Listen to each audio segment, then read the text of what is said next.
Oh my god, hello? Hi? Can you hear me? Hello?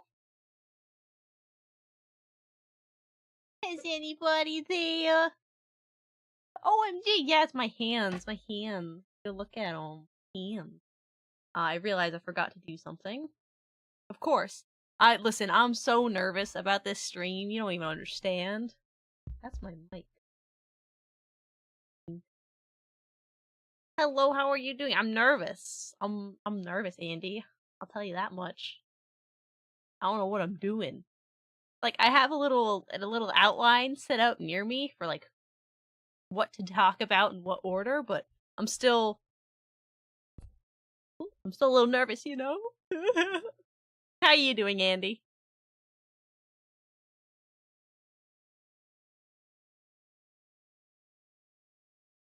Trying to get comfy. Greetings! Greetings! Hi, Verna! Welcome in!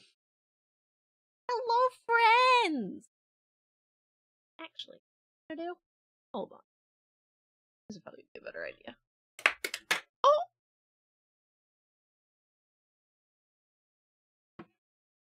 Well then. My pale ass arm, excuse me. Hope I didn't flashbang you there. With my white as hell arm. Welcome in, Atlas. It is art time, yes. Okay, so the first good half of this stream, I imagine, frankly, I imagine a good portion of the stream is just gonna be me info dumping about watercolor supplies and like the different stuff that I have and I've worked with. Like, it's just expect a lot of info dump is all I can say. Because watercolor is such an interesting medium to me, and well, hold on. Whoop, whoop. I own a lot of art watercolor supplies. I own a lot of watercolor supplies, even though I don't actually really paint with watercolors all that much. Also, I hope my model looks okay. I can't keep an eye on it as much as I'd like to, unfortunately. Let me move some things real quick. This is also this is my first time ever doing an art class stream, so bear with me. We're gonna be learning everything as we go, you know? Yeah, it's good. Okay, cool. Everything here is gonna be really figuring it out as I go. How your nails? The nails, not the worst job I've ever done, but also not the best, and I'm already like starting to, if they'll focus. Hold on, see if the phone will focus. I'm already starting to like fuck them up because they're still kind of wet. Ah! Violence! Why have you violenced me, Matt? I was just showing you my nails, my pretty nails. Okay, I have like a very small area to work with here, so good stuff. There's something I was gonna move real quick, and I can't remember what it was now. Oh, this over here. How are you? How are you all doing today? You know, you asked me how I am, but how are you all?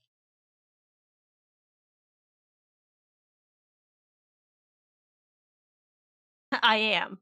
I exist, therefore I am. Good answer. I have like a big old tray of things to talk about. Did some Pilates earlier. Ooh, Pilates. I've got Coke. Dad got Arby's. I had chicken tendies because I don't really eat Arby's. I should turn on music, shouldn't I? Ooh, climbing. Do we want like my usual playlist music, or do we just want kind of the normal repeating background music? Just like the... like this. Ooh, that's a little loud.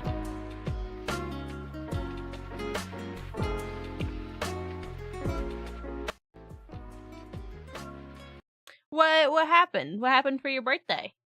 Or one of your birthdays?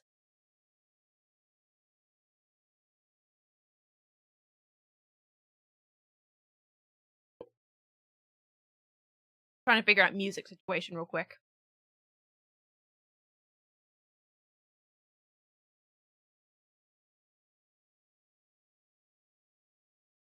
I'm probably gonna get three whole raccoons. You are blessed, Andy. You have been blessed by the raccoon mafia for your birthday. So lucky. Magical birthday raccoons, exactly. Okay, so I feel like first I should talk about, this is like a watercolors art class. Well, what's my experience with watercolors? Not a whole lot. I can tell you that.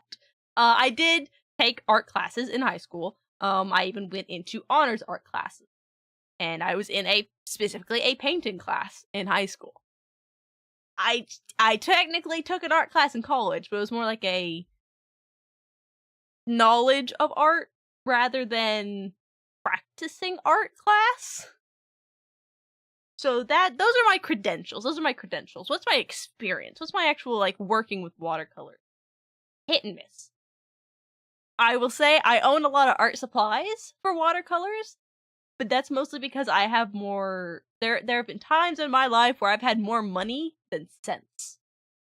So, and this was going to come abundantly clear later when I start, like, actually kind of showing you my supplies, showing you the differences in them, because I kind of want you guys to see the differences in price points in some of this stuff. And this is one of the few.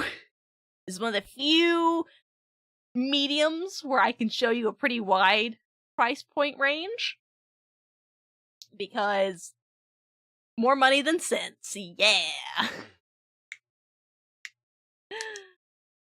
Alright, hold on. Maybe we should just do the loop.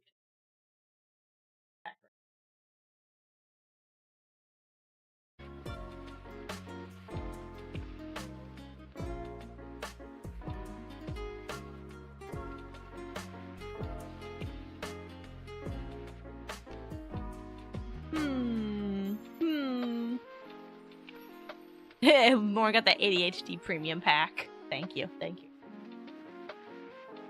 So, let me first... Well, first, I've got my 2 jars of water. Hello? Hello, Nico? Is that you? Nico! Oh, I should ask, is anybody... Now, obviously, no pressure if you are or are not, but is anybody currently planning to join along in, like, the painting of the art class? If not, that's fine. I can just sit here and info dump about watercolors to you. I am more than happy to do that. You're a captive audience. Too broke. I mean, I'm gonna get into that. I can get into that. That you can do watercolors super cheap. Like, you need, like, I don't know, 10, 20 bucks, maybe, to get into watercolors. Yeah, I tried to give people some time if they wanted to go and buy supplies, but timing, you know. Though, hey, next art class I plan to do about crayons. I already ordered. Actually, I specifically ordered new crayons just for that one, so we can talk about, crayons. You got your artist glove for your iPad drawing. Nice. I got my canvas ready. I don't want an info dump. Digital art is good. I don't feel qualified enough to talk about digital art and, like, stuff to do there. I'm also just as new almost to digital art as you guys. So don't expect anything from me there. But anyway, I got my 2 mason jars. I gotta be very careful about tipping these because they are currently full of water. I've got my dirty... Okay, they're both dirty mason jars. If you kind of see around the rims, they are covered in paint shit because these are the jars I use when I paint. This is my jar that I'm going to be using to clean my brushes, and this weird thing that you see in here is a sponge. I bought a sponge that I keep in the mason jar, so when I go to clean my brush, I take it, I dip it in there, and I run it around the sponge to help clean it off. It's just a nice little trick. Neat little trick. And the sponges were so cheap. They're like $2 for a whole thing of them. Good to have. Oh, that reminds me. Hold on.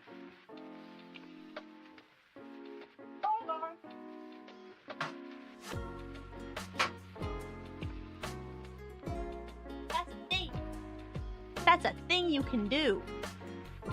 Hi, the sponges I have. Dirty water and purified water. All it be like. I got my brushes. These are brushes that I have a lot of brushes actually. I have a whole tin full of brushes behind me. But these are my babies. These are my brushes that I love to use. Some of these are really expensive brushes. Also, this is a jar I made in art class in high school. Look at my lumpy little jar. Don't you love it?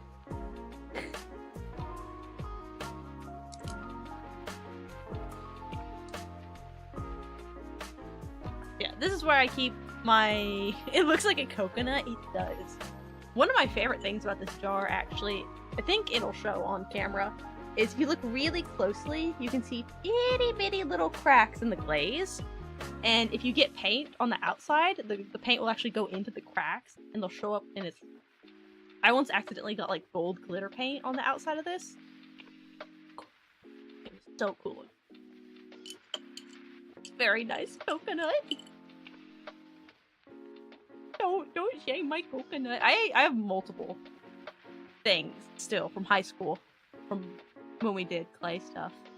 I actually have a mixing tray from high school. Very fun.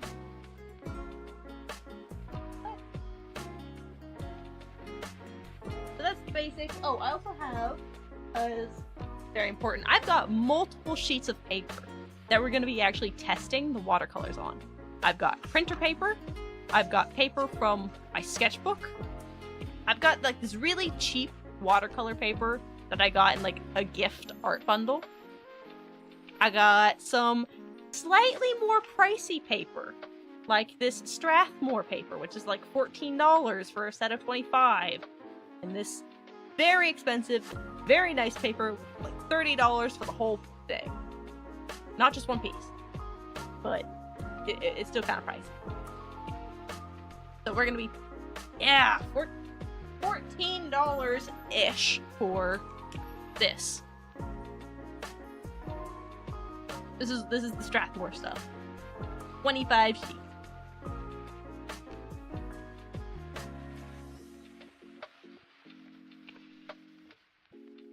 Actually, I lied to you. This paper is 30 pounds. More like $40 for this whole huge sheet of very, very nice watercolor. Yeah, like I said, more money than sense at times.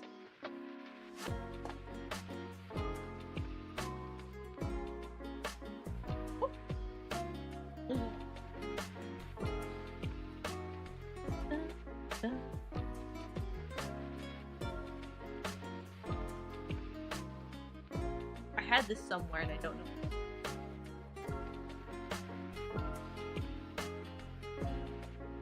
So, one of the things with watercolors is that there's two big versions of watercolor. You have tubes, which is, as the name implies, watercolors that come in this like tube form. It's still wet. It's like a liquid almost inside. And then you have a pan version. I personally prefer the pan version of watercolors, where it's solid and dry, and then you just add water to reactivate it, and add as much water as you want to dilute it for different strengths in the color. And you can tell how much I like pan watercolors because,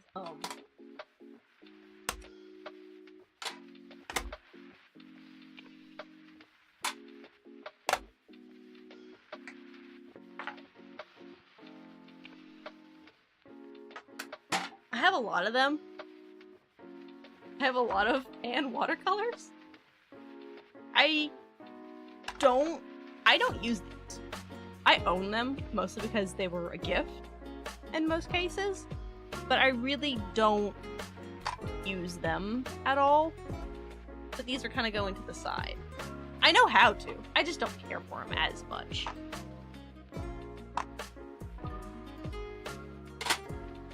Oh, I also want to talk about like slightly unique forms of watercolor. So I have things here. Hold on. This is a big old just pile of stuff. So I've got watercolor pencils, which, as the name implies, they're pencils that you can, you know, draw on a piece of paper with, and then you can take a paintbrush of water, reactivate it with that water, and paint from there. I don't use these a whole lot, mostly just for like very finite detail things, and I'll explain why later, but I do have some watercolor pencils. I have some expensive watercolor pencils. I have cheap watercolor pencils. Yeah, watercolor pencils are so cool. They're very, very neat. I like them in concept. In execution, they can be a little rough. And this is my absolute most favorite type of watercolor ever. They're watercolor sheets. Lauren, I can hear you asking me, what are watercolor sheets? It's watercolor that's been taken down to its absolute most finite, like, pigment and binder.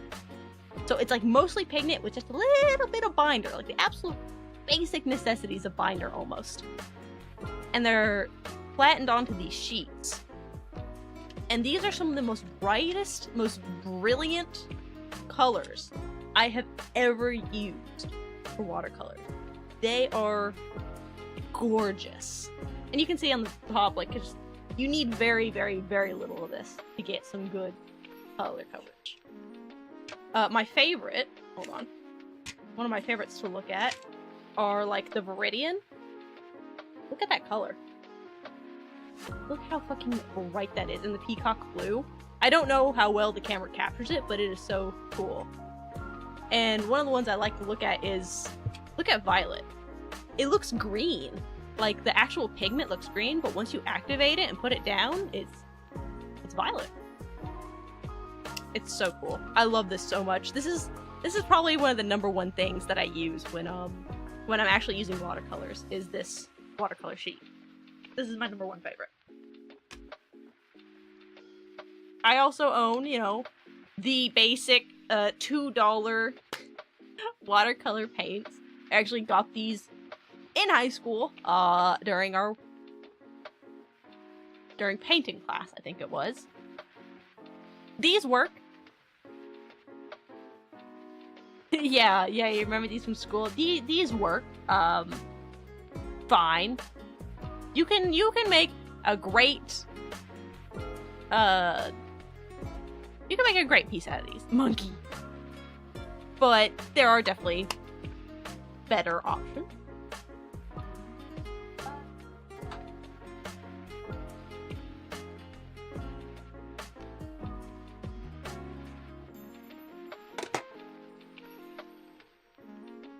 Watercolor pencils. We will look at those later as well. These are like just some slightly more unique forms of watercolors I have. These are metallic watercolors. They're pretty fun, actually, to work with. Let me take the cover off so you can see them a little bit more. I don't use them often. They're very niche in their use, but they're fun. If you want some sparkly glitteries.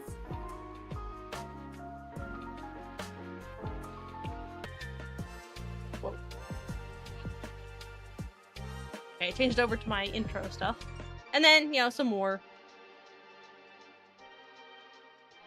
Ah, come on! Am I opening this the wrong way? Yes. These ones are really, really thin. I've actually almost used the entirety of the black shimmery one. Let's see. These two are my absolute favorite for watercolors. Do watercolors always have that kind of shimmery look? No. Those watercolors that if you're talking about these, the shimmery look, that is purely just these. It could be that they're kind of shiny in the light that I have. I have a very bright light, so they might look a little bit shiny, but watercolors tend to be very, very matte. Yeah. This is my preferred set of watercolors. I use this a lot along with this one. These two are my favorites. They're just very solid, very good. This is actually a handmade set of watercolors that I bought off of Etsy one day. Oh, Atlas, yes, I did actually see that stop motion. It was very good. It was very cute. These are handmade. handmade watercolors by an artist on Etsy. They're very cute. They're a little expensive, but I enjoy them. I mostly bought it for that cornflower blue and the rose gold, which it's so hard to see even in person, but the rose gold does have like little flecks of gold in it. Very cool color. I just want to show off some of my art supplies, okay? I don't get to talk to people about these all as much, so excuse me if as I show off. Koi, this is like a travel set that I have. I don't like this. I do not like this travel set. It's very gritty and weird feeling. The actual watercolors are. It has like a little mini watercolor brush that you can put together and take as you go, which I love this thing. I think this thing is adorable and amazing. It's such a great idea. I fucking hate the actual paints in this set. They annoy me so much.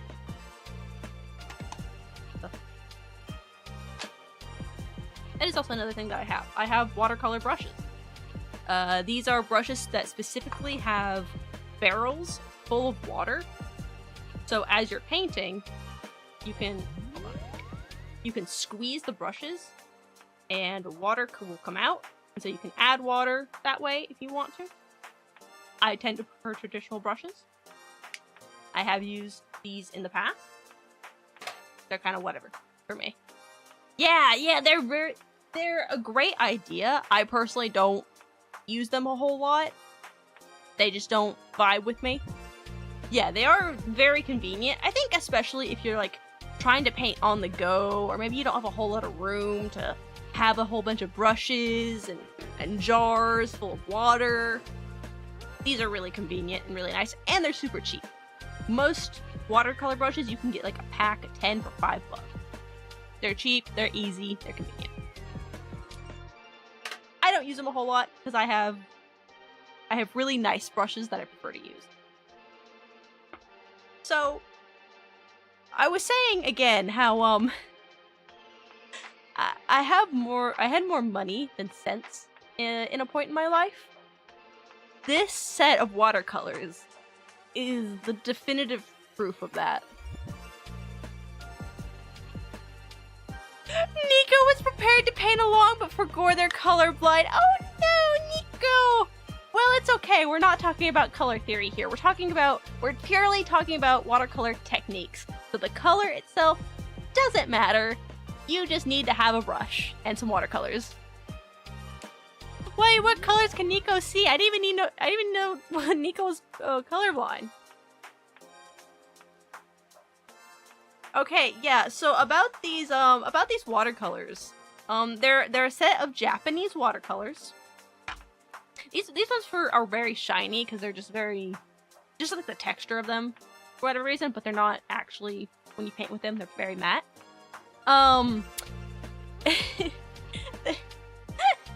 So these paints, they're about 75 pounds. Because I bought them from a shop in England called Choose and Keeping. That's about $90 USD. Almost $100 for this set. I never use this set. I've touched it a handful of times. I'm not even using it like a full 5 times. I couldn't even count how many times. It would take maybe one hand to count how many times I've used this set, you know? Apparently not blue or purple. Okay, what?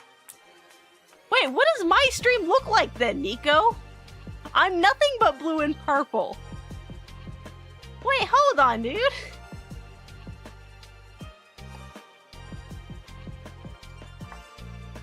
Nico, explain! These will be 75 because I'll actually think during the whole thing.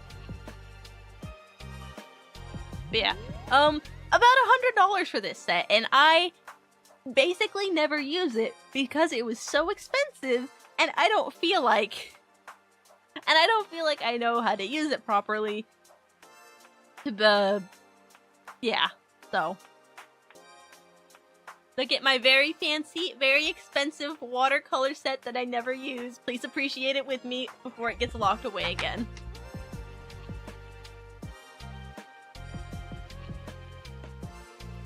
Nico, what does my stream look like to you? I am nothing but blue and purples. I need to know. Oh, this is just a tray that I have that I like to use when painting, especially if I'm doing a bigger piece and I need a lot of different colors and a lot of different mixing space. Fun fact about... He thinks it's too gray. Fuck you, Nico. Fuck you. I'm so blue, WD, Fuck you. Anyhow. Fun fact about watercolors. They are water soluble. As the name kind of implies. You can, if you have watercolors, like on a tray like this, you can reactivate them at any time. Petition to fund Nico, colorblind glasses. So I can take, you know, one of my brushes, dab some water, and I can immediately just start reactivating this. And I can go ahead and just start painting again. Hi, Kazuto! Welcome in! Welcome to the art class! Of colors that you can reactivate at any time, see this palette? It has some paint, good large pieces of paint left in it. This is from high school. I think this was from my senior year. Maybe the year before that. It still has watercolor paint in it from then. I can reactivate any of this paint and use it whenever I want to. That's so cool. Lauren hand reveal for free? Oh my gosh. Oh my gosh. Reverse your colors and that's what it looks like. I don't think that's how it works. We got those before though. Yeah, you did. Well, there was the card opening stream, but I wore gloves for that. And then... I think I showed off my desk space at one point, and I showed you guys my hand. But, yeah. Not the first time I've shown my hands, but this is the first time for Kazuto, so... Oh my god.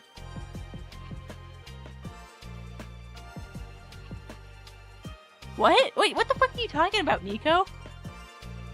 I don't... Huh? Geh? But yeah, anyways, as I was saying, I can reactivate any of these paints anytime I want to and start painting with them. And it's been years since I used them.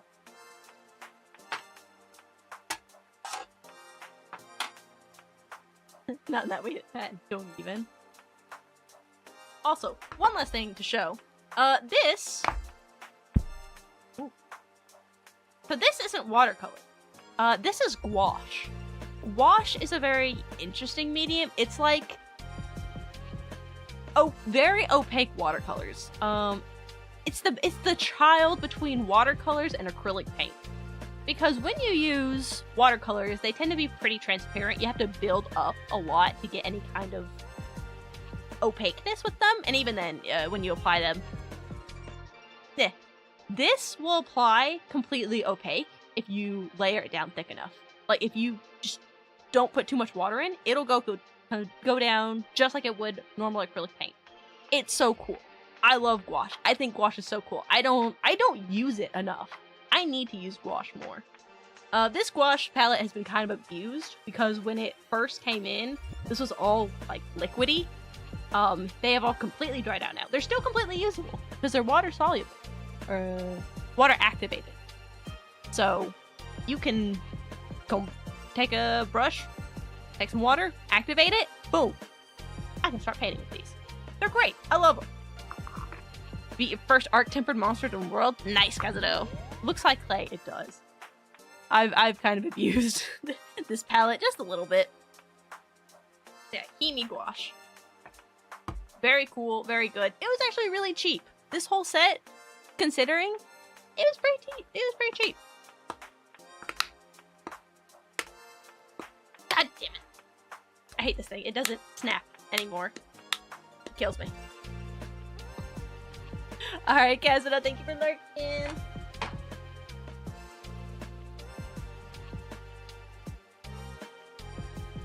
Greetings! Greetings! Welcome in, Cheese. Welcome to the art class. Yeah, this whole first half is just gonna be literally me kind of nerding out about different watercolor types, as I said before. You know, different, what's the word I'm looking for? Just different types of watercolors that exist. Pan, tube, pencil, wash, sheet, shiny, you know. Wash, it's technically not watercolor, it's its own unique thing, it's its own medium, but it works so well and just so similarly to watercolors that I, in my head, just kind of bunch it all together. Oh. Yeah. Okay. I tease. Brushes don't matter quite. I'd say the two most important things when it comes to watercolors. Number one, I'd honestly say your paper is one of the most important things when it comes to watercolors, because how the paint reacts and absorbs into the paper can dramatically change how you work with those watercolors. Second, I would say, is the actual paint itself. Obviously, different pigmentations and recipes are going to work differently, and the higher quality ones are going to give different results, though you won't see huge differences unless you're like a master. Because even I don't see a huge difference all that much. Obviously, the bottom of the barrel, $1 for 12 colors is going to be vastly different from the paints that you pay, you know, like $5 or $6 for. You're going to see a difference in those, but outside of that, it doesn't matter all that much. But these are my brushes. Some of these brushes, like these, cheap. Cheap as shit. These were like, you know, $5 for a pack of 20 brushes. They work fine. I like them. I use them. That's why they're in my special brush bowl. This one, I think, is an expensive art brush. I think it is, but I don't remember, because a lot of my supplies, especially these brushes, I got from art packs, like those monthly art packs that you can pay for. I don't use them anymore, but it's a good flat wash brush, so I use it. This is a Milan brush. I know that this is made out of some sort of animal fur, like real animal fur. It works well, so I use it. This brush is probably one of the more expensive brushes I own. I'm trying to make sure like it's actually in frame, so I'm very bad about that. I don't remember exactly what it's made out of, but you can pretty clearly, at least in person, tell that this is made out of real hair. Like, this is not synthetic. And this is a really good brush. It holds, I think the biggest thing with real hair brushes versus synthetic brushes is that a pot you made looks nice? Yeah, I made this. I made this in high school. This is my pot. Say hello. I use it to hold my watercolors. It's coconut. It's not coconut. Hold on. Actually, I'm going to show you real quick. I'm going to derail this to show you some of the other things I made, since you guys love my clay craftsmanship so much.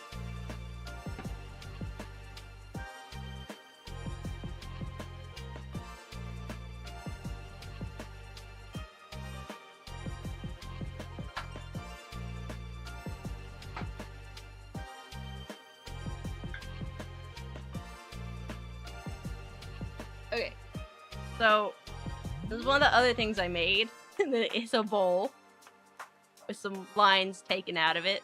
The bottom was not painted, so it's kind of ugly. It's chunky. I don't actually use this bowl for anything right now. It just kind of sits in my art drawers, waiting for a day that it will be useful. Today is not the day.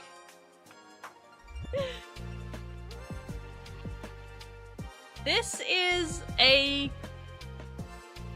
I attempted to make a mixing palette for myself for watercolors. As you can tell, I have used it before. It's not very good. It's very thick. It's very wobbly. I very rarely use this thing, to be honest. It has like dips and grooves in it so I can put like the paint in individual areas, and it's supposed to be like the middle mixing area. I don't use it. I really don't use it. It's thick, it's chunky. This one is my favorite. It is my pride and joy piece, okay? It's a little like a little vase. Hold on, I'm trying to make sure you guys can see it correctly.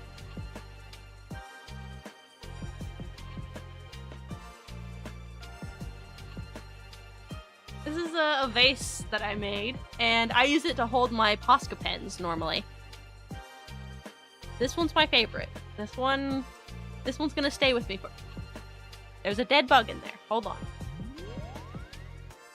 Dead bug has been evicted. The inside looks cool. Yeah, it's just been, like, vaguely painted white. But yeah, I like it. I think this one's neat. This is my favorite.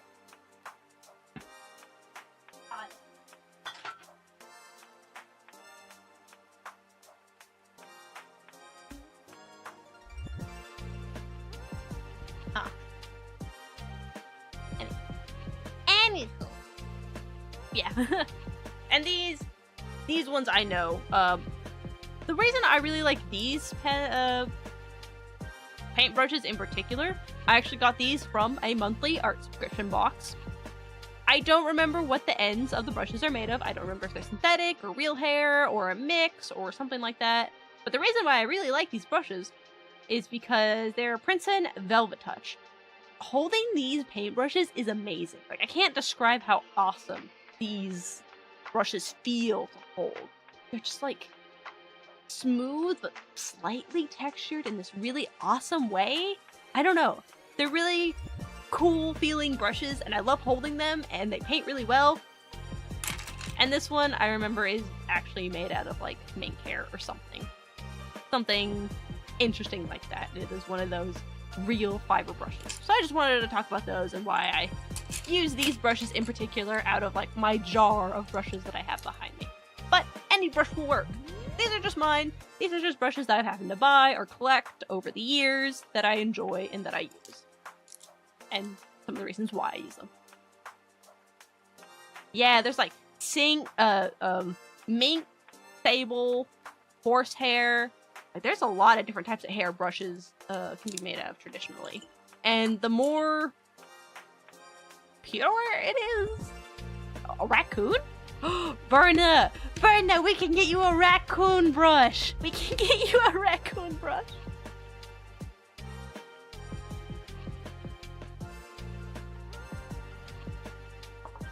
I think this one was made out of horsehair and some other stuff, but I don't recall anymore. This was also like a $15 brush. I bought those $100 paints, and the $40 paper all in like one go. I had a lot of money. Nose hair! Nose hair! What the fuck is wrong with you, Matt? Fight you. I'll fight you.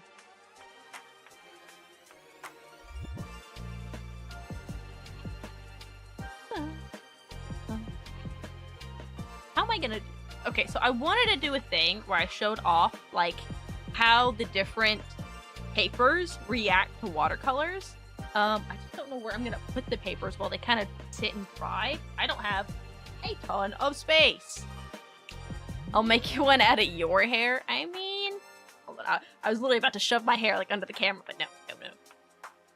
That is a line I will not cross on purpose. I may honestly accidentally shove my head under my phone because that is something that has happened while I've been practicing this stream, like testing it, making sure everything would work. I have accidentally shoved my head under the camera because I get really focused in. Hopefully my mic will prevent me from doing that because it sits in a very weird position, so it should stop me.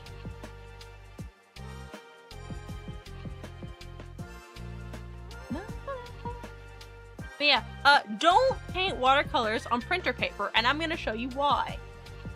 Ah! I just slapped something. So, this is my pretty basic bitch watercolor set that we're gonna be using for a little bit. Oh. I'm gonna take... which one? We'll take the Milan one. Take a little bit of water. If I just reactivate one of these colors, that might be a good idea. I should have cleaned this.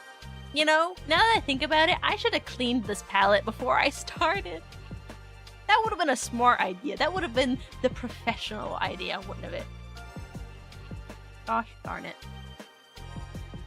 Gosh diddly darn it.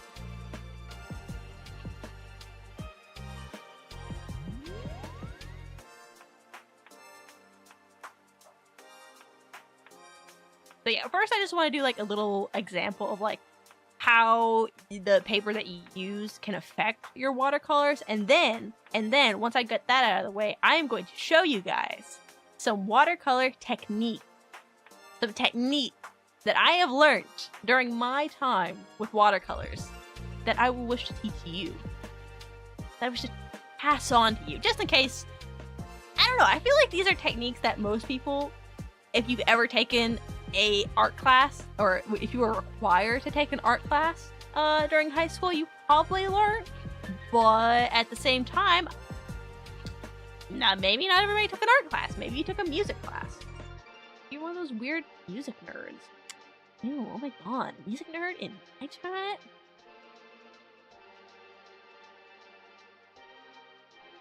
Oh, where's my pipette? Hold on. I want my pipette.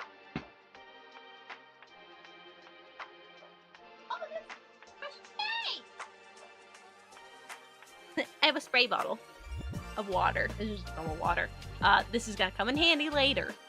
This is a surprise tool that will help us later. This is a pipette that I got out of my like science kit that I had to buy for college. It had like a bag of pipettes, and I didn't have to use all of them for the experiments for the science thingy, so I kept them because they're really nice. Just soaked up some water. Use some watercolors.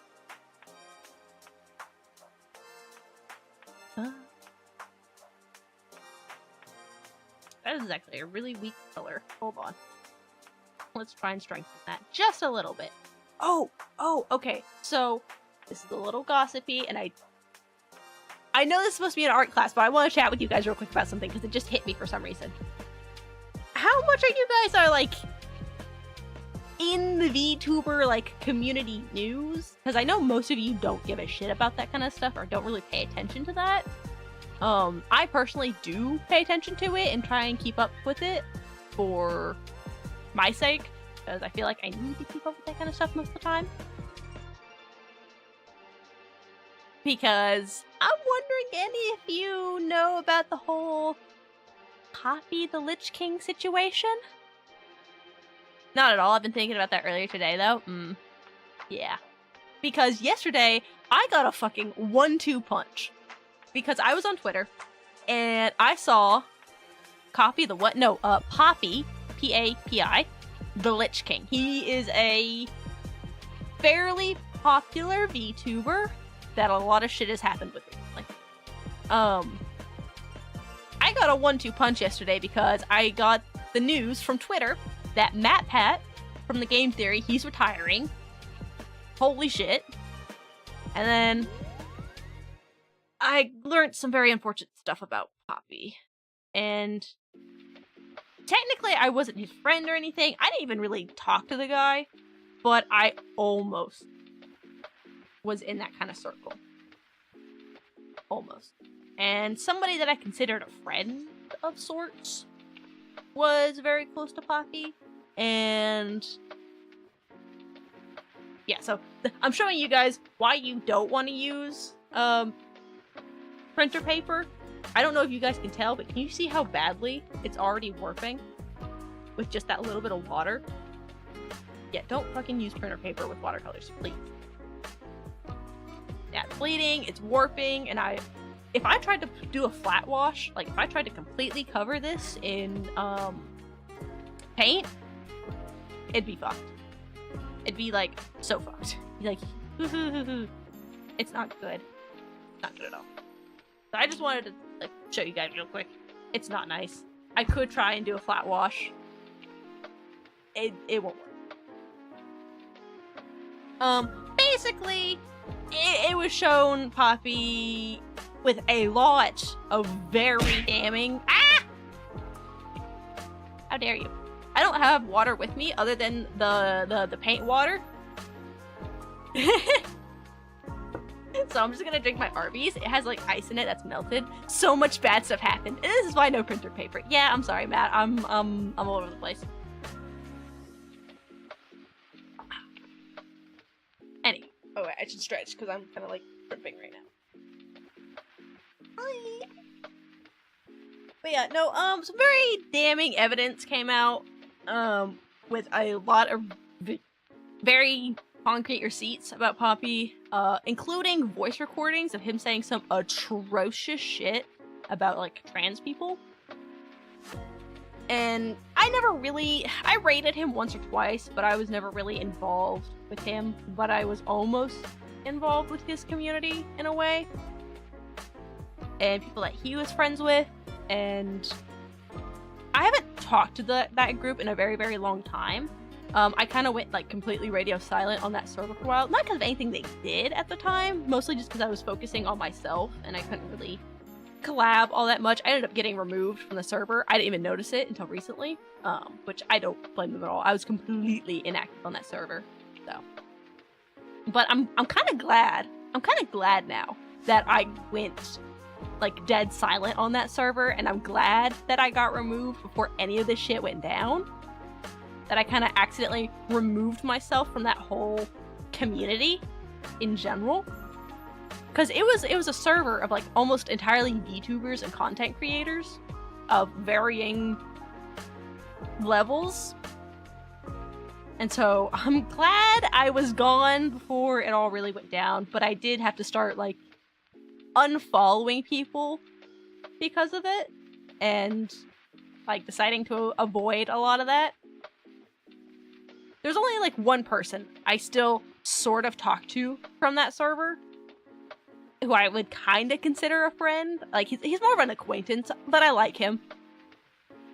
And he's been very strongly against what Poppy has done.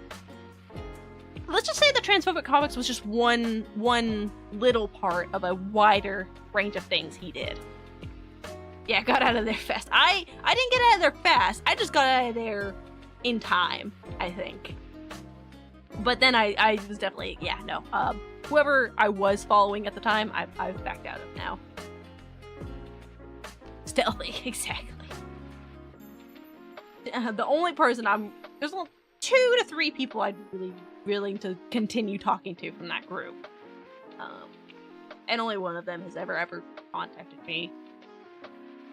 He comes by my stream every once in a while. He's a cool dude. I like him.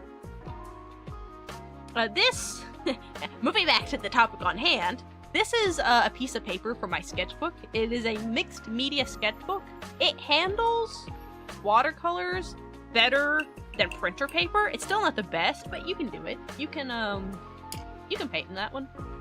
Hold on, let me actually get this one would be better for like a basic flat wash show. I want to layer it on fairly thick. Show like possible warping, bleeding, all watercolor paper. Even like the thickest watercolor paper that you can get is gonna warp. It's just how much is it gonna warp and how badly, and is it gonna completely bleed through the paper. So right now I'm just doing like a really vaguely flat wash.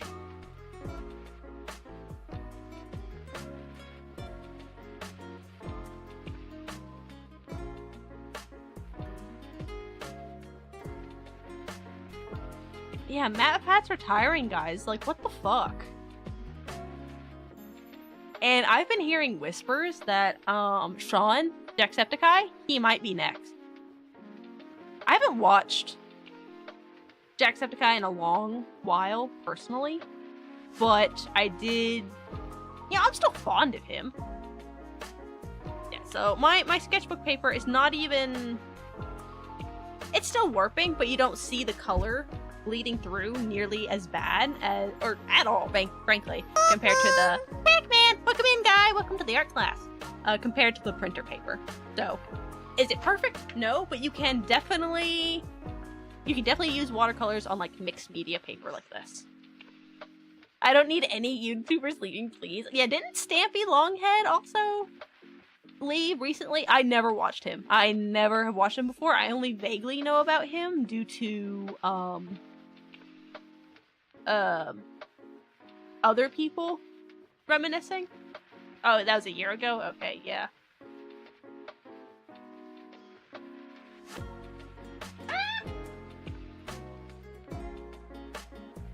So these are the 3 papers that we're gonna like actually kind of keep around and continuously test a little.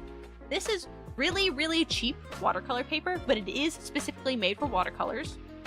This is the mildly more pricey watercolor paper, and this is the expensive watercolor paper. You can kind of see the color difference. This is more of a white cream. This is definitely more of a cream, and this is like some sort of weird gray blue. I don't know why this is the color, but it is.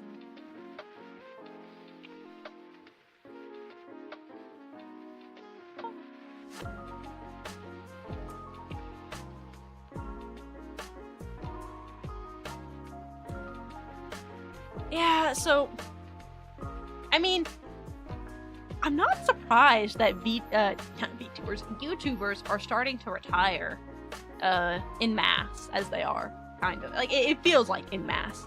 Because these people, they've been on YouTube for a long time. We don't realize it, but they've been on YouTube for a long-ass time.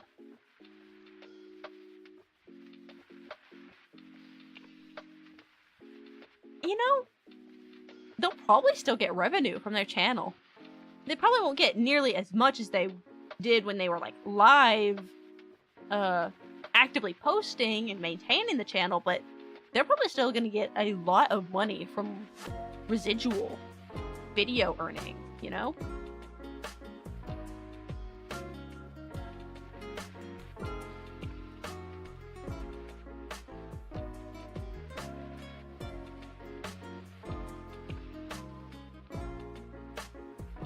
They'd probably be quite comfortable with their residuals if they retired, especially people like Markiplier. His channel is still gonna be active. There's gonna still be people posting and stuff on it and making videos, but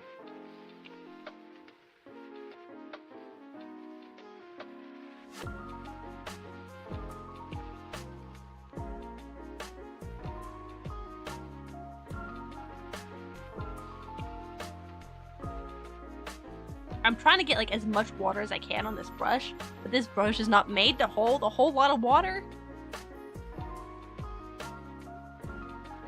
I don't need Marky Moo leaving. I haven't watched a lot of those, like, okay, genuinely, do you guys still watch them?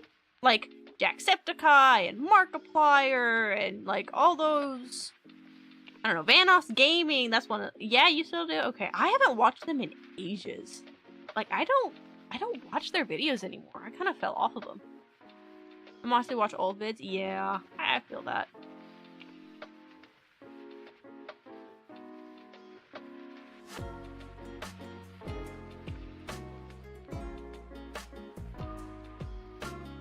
Moose Knuckle Stop, yeah. The old Vanoss Gmod Sandbox vids are amazing. I watch a lot of Vanoss's old GTA videos. I found Vanoss through GTA stuff.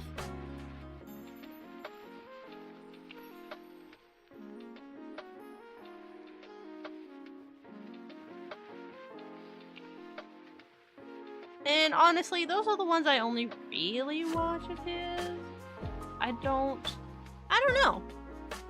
I don't watch a whole lot of those kind of videos anymore. I feel like my taste in like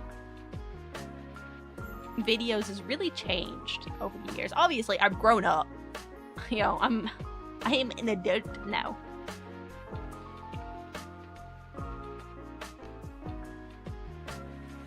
Have you ever tried drawing with pen? I wonder how people did it. Yes, I have actually drawn with pen before. It's really fucking weird. Personally, for me, I'm somebody who has a very non-committal. Like, I don't commit to what I draw a lot, so it looks bad if I draw with pen. But I think it's a really good exercise in not trying to perfect what you're drawing, which is something that I need to do. Actually, I got a whole bunch of pens for Christmas, and I plan to try and draw with pen. Just like sit and draw with pen, so I don't have a pencil to erase and try and perfect what I'm doing, and whatever I do, I have to commit to, which I think is a pretty good lesson. So, can you guys kind of see the difference in... It's very vague, but there's like a little bit of texture.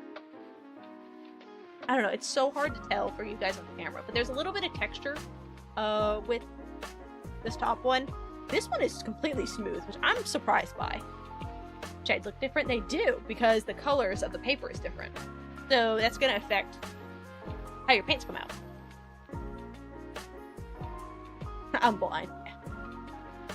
This one, I don't mind that. Don't mind that. I fucked up. I personally love super textured watercolor paper. I think it looks fun. I think it's fun to have super interesting stuff like that. Don't even talk to me about being blind, okay? I am the blind. The blind leading the blind here. You know, this is actually really good for me because I get to see the differences in these papers that I use. Like, I've used these papers before, but not often. So this is really nice for me to see the differences in how they respond.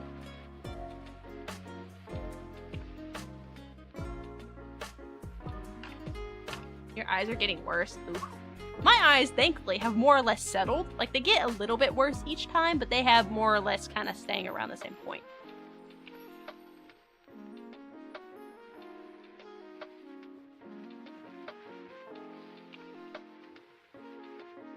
Alright, so, after we did that, now it is time for actual fucking techniques.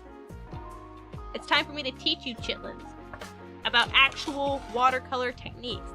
This is the time to whip out those whatchamacallit, paintbrushes and papers and whatnot. I need 2 pieces of paper, what I'm about to do. Oh no!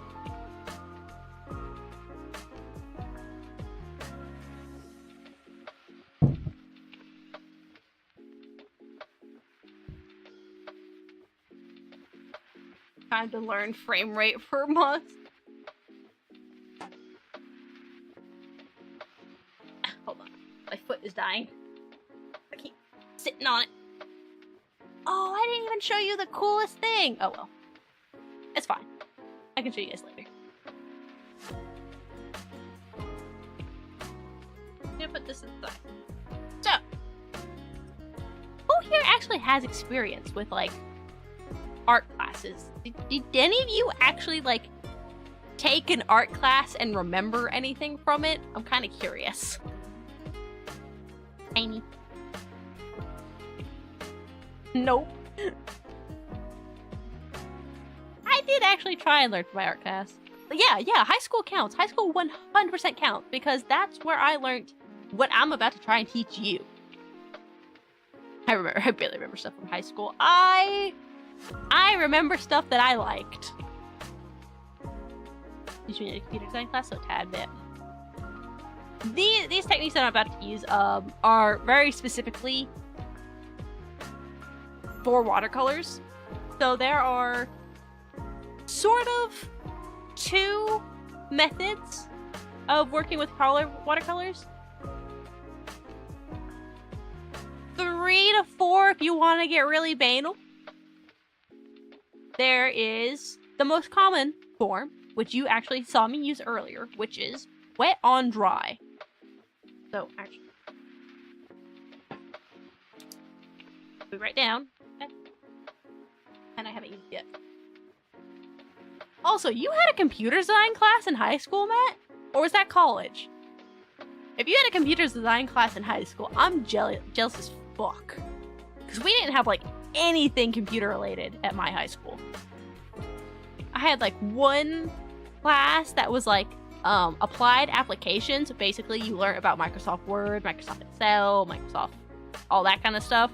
And I had one computer technologies class that was awful. The teacher didn't know how to teach it, so it was literally just like all online modules. You were supposed to learn about the parts of a computer, like how to put a PC together, how to hook up, the motherboard to everything else, and da-da-da-da-da. It was all online with like 3D models online. It was horrible. I hated that class. We don't have high school or college, Lauren. Our school system is functioning differently.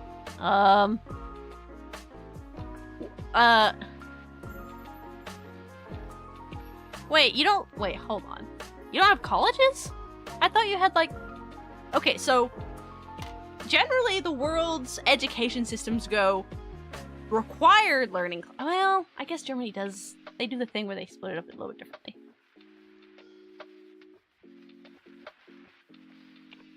We have preschool, school, and upper classes. The lessons for the highest degree, which allows you to go to uni or go to a work school system. Okay, I think like university and college are the same thing for us.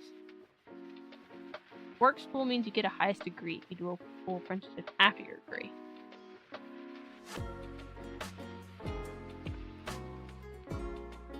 Huh. Interesting. Mm-hmm.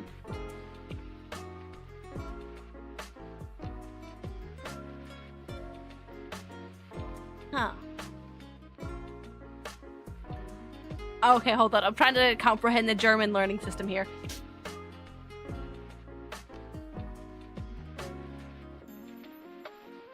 Ah, okay. Very interesting, Matt.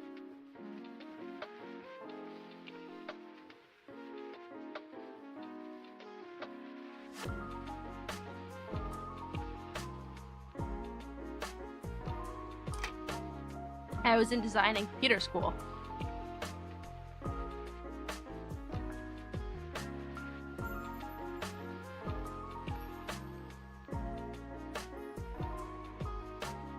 So, it kind of sounds like, higher education.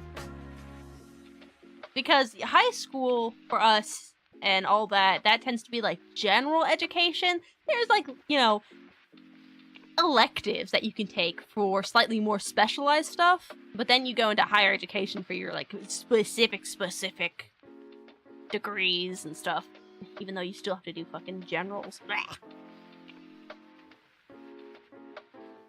Going in blind to game design was horrible. Okay, so one of the techniques that I was literally just talking about, there's wet on dry. This is the technique you have seen me using like this whole damn time, where you take a wet paintbrush, a wet, paint, and you apply it onto a dry surface of the paper.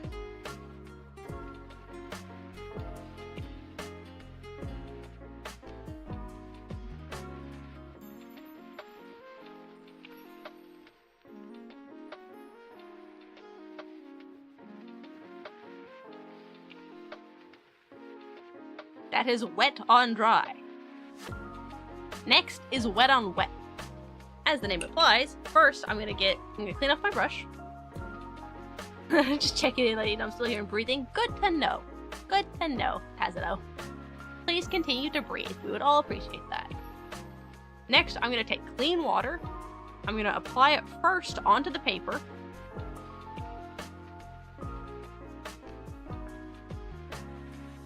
You should make a teacher costume for your model. Oh god. Oh god. Listen, bringing the Christmas outfit was already a nightmare. What would a teacher costume even look like? Okay, and then I take wet paint and I apply it onto the wet paper.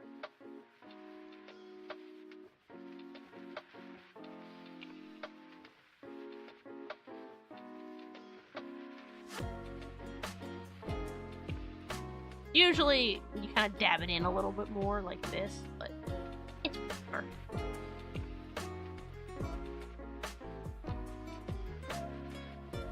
That's wet on dry, wet on wet. In theory, there's things like dry on dry or dry on wet, but you need tube paints for that, and I don't care.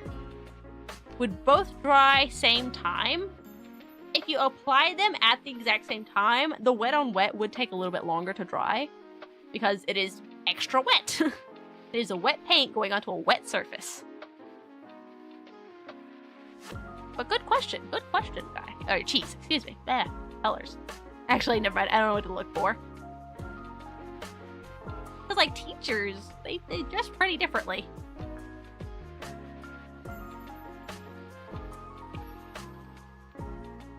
Oh, one nice thing about watercolor that I can show you is, say you're painting and you want to apply the color.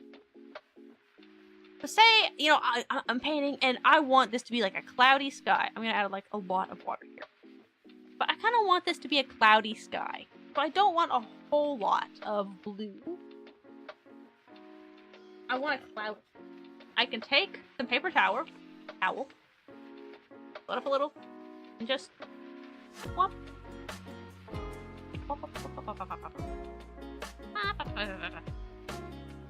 Ta-da! You're really sounding like Bob Ross. Kinda, yeah. And you can just, if it's still wet, you can just take a paper towel, dab it off. There's still gonna be a little bit of paint left, pigment, because, you know, the pigment's gonna stick. But you can still just take it off. You can have a sky. Very fun. I love watercolors. It's a very fun medium in that way. You just leave it to dry. Ooh, I'm gonna show you guys a really fucking cool trick. If you made a mistake in a painting, do you just use different paint or overpaint with white paint first? It depends on your mistake. With watercolors, sometimes you can, if it's still really fresh, like I just did, you can take a piece of cloth, dab it away. But if it's a mistake that you didn't notice and it already dried, great thing about watercolor is you can take a brush with some water on it, re-wet the paint, and re-dab it away. But if that isn't an option for whatever reason, to re-wet the paint and dab it away, because you can reactivate this at any time. Like, I can go in, take this brush of clean water. It takes a little bit once it's like actually been set into the paper, and it's not perfect. But you can go in and dab it away a little bit. But if it's still not something you can correct with adding more paint or taking away paint, and you just need to completely cover it, that's what gouache is really great for. Because gouache is super opaque, and you can just completely paint over it with gouache. So that's what I recommend.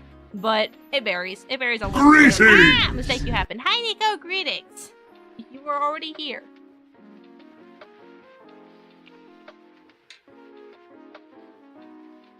Oh no. I made a mess. Oh, welcome back. He's never redeemed his greetings, I think. Alright, I'm gonna show you a fun little trick. Two fun little tricks, actually. With watercolor. Greetings! Greetings! Matt. Greetings! Greetings, Andy. Greetings! Greetings, Guy! Greetings, everyone! Hello! It's good to see you all! Oh my goodness, thank you for being here today! So for my next trick that I'm going to show you guys, this is more of like just a silly little thing that you can do with watercolors. I'm going to use salt. This is my salt that I keep in my room for my food.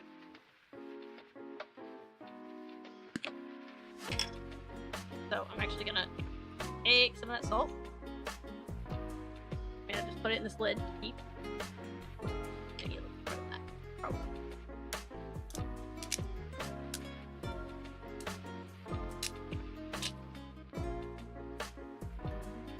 Chunky salt.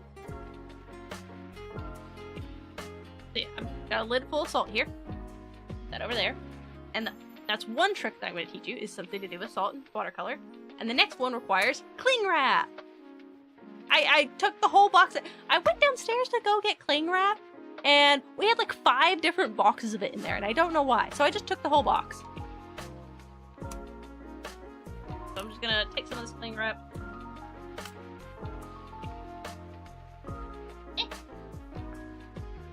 Yeah, I don't know why we had so many boxes of cling wrap. It confuses me. Hi, Cassie, welcome in. Oh no, the cling wrap is clinging to itself. Why do y'all need so much? I don't know. Maybe we had a lot of leftovers. Don't ask me. I didn't buy the cling wrap. I do not control the cling wrap quantities in my pantry. Okay. Brush. Wet. I'm gonna take the paint. I'm gonna layer it on here real quick. Get as much as I can.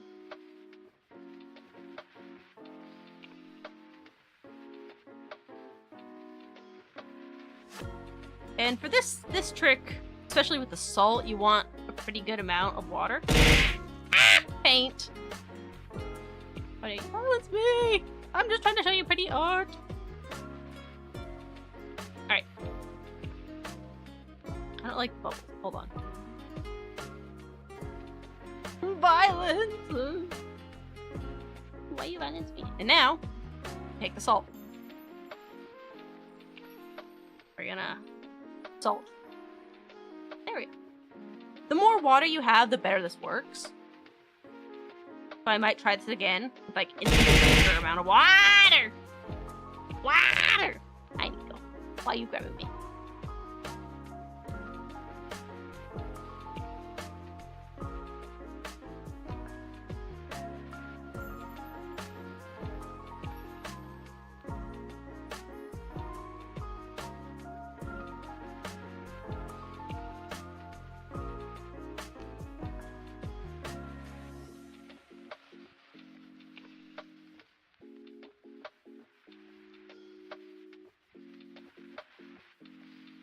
Does the color become the same shade because it looks like... Does the colors become the same shade because it looks like when painting the color some or darker color? Unfortunately, Cheese, I don't understand that question all that much.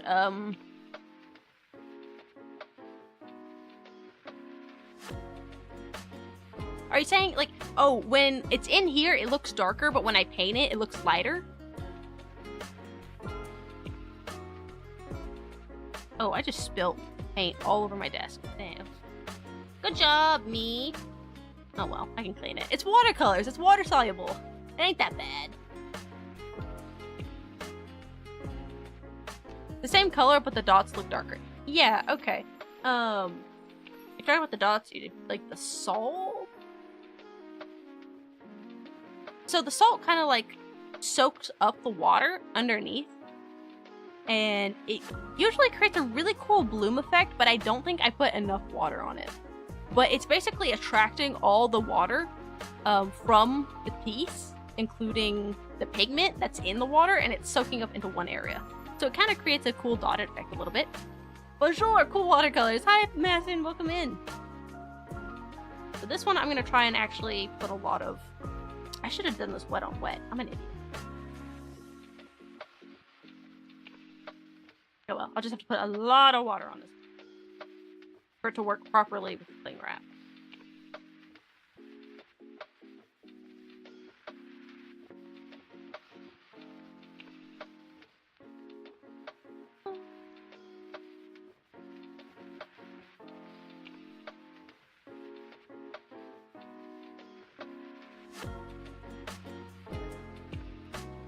I think I took off too much cling wrap, but it's okay.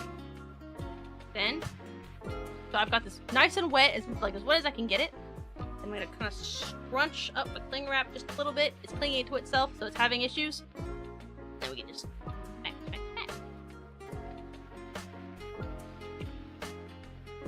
Tap it down.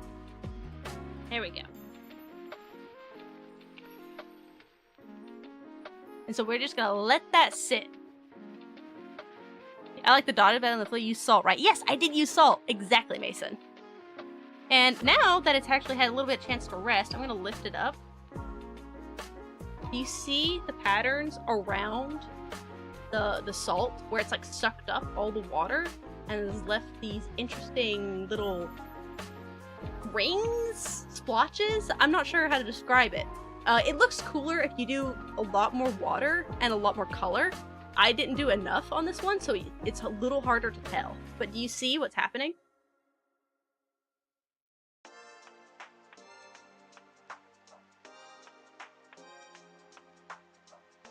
But yeah, the cling wrap trick is really cool. So you have to let that sit, and it takes a while. You have to let it sit for a good while. But once it dries, it's super cool. It's such a fun technique.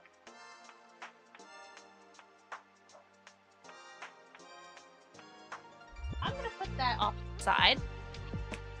And now, I'm gonna clean my desk a little because I'm a mess of a person.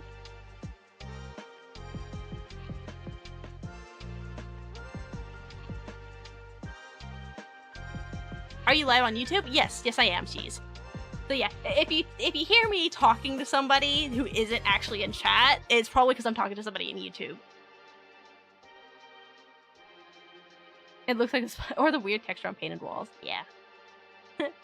Hi, YouTube people. Hi, Twitch. Mason says hi, Twitch. Alright, let me move this out of the way. So, one really good thing is if you are going to paint watercolors is tape down. I didn't do this before because I was always planning to move it, but if you plan to like make a full piece, like a full cover piece, because that's what I'm about to do. I'm about to show you guys what a flat wash is, and then we're gonna continue painting. Tape down your piece. It really helps with warping. Oh wait, I didn't show you the other cool thing that I have. Hold on, never mind. Fuck that. We're gonna come back here real quick. I'm gonna show you some really cool thing I have. This is art masking fluid. This is liquid plastic. It is very cool. And I'm gonna show you why. So, you take it. Oh, you're gonna need, it stinks, motherfucker. Do not use a brush, because this will destroy your brush. I'm gonna take this little, like, silicone plastic, clay molder that I bought forever ago. It has, like, a silicone plastic end.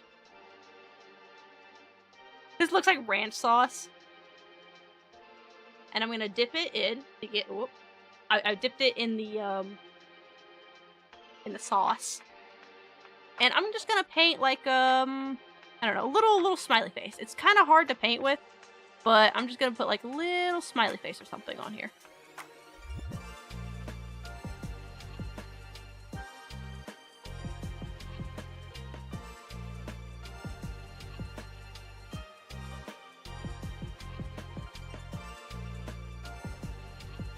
There we go.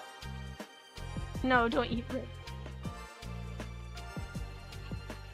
I'm not gonna eat the ranch. It does look like ranch, so expired ranch. It smells awful.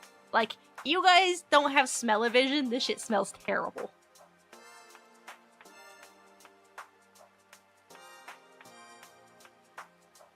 So it is ranch then, holy? Okay, do you guys see where I've... It's kind of hard to tell because of the color. But can you see where I've drawn like a little smiley face dude? That. Yummy plastic. Yummy. So I'm gonna try and like to get it to dry real quick. Is it like liquid paper? Not liquid paper, but it's liquid plastic, I call it.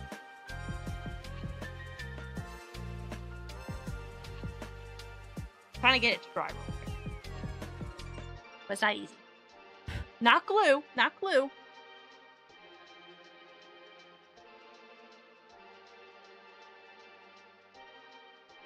Oh, I'll make myself lightheaded here.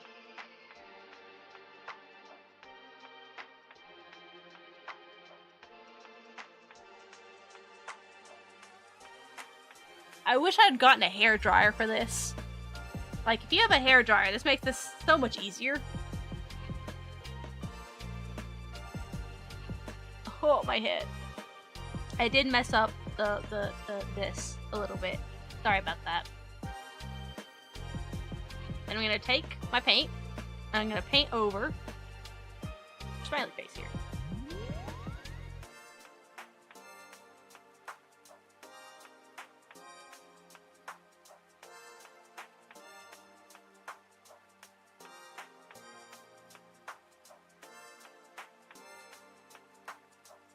Lauren the art master. I don't know about art master, but I try. Okay.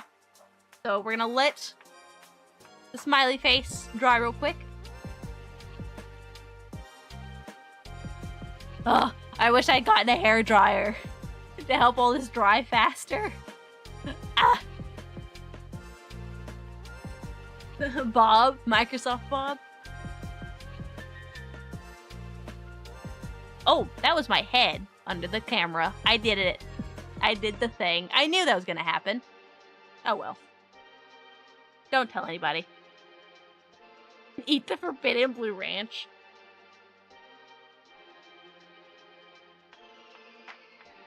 I knew I was gonna stick my head under the camera eventually.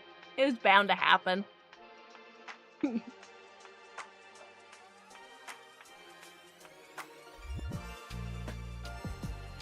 I'm trying to blow on it. Hair reveal, yeah. Never knew you had brown hair. Yeah, sorry guys. I'm sorry to disappoint you. My hair is in fact not Jolly Rancher blue. I'm so sorry to disappoint you. To lie and deceive you like this.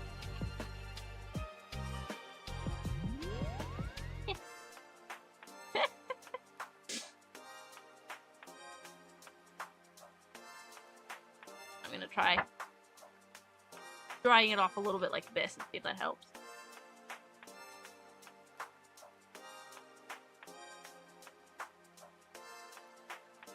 No, you lied to me, I said.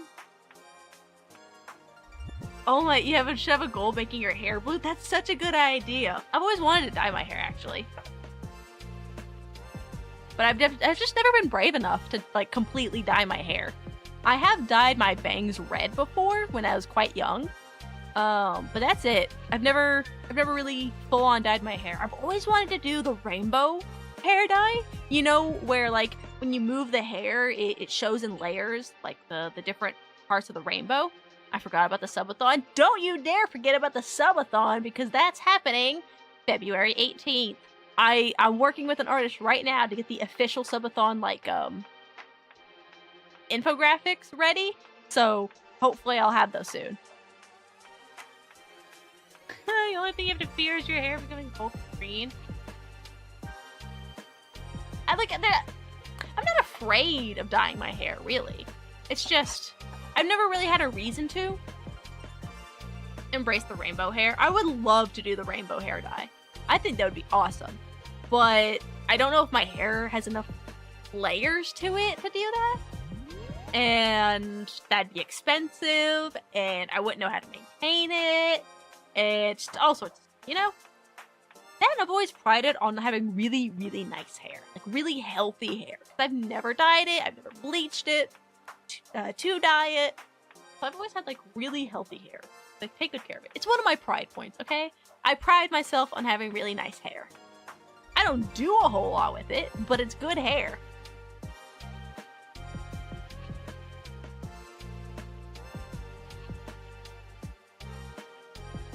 Okay, I think it might be dry enough now. Okay, cool. I'm gonna show you what the fuck this stuff does. So, we see Mr. Smiley Face, right? Hold on.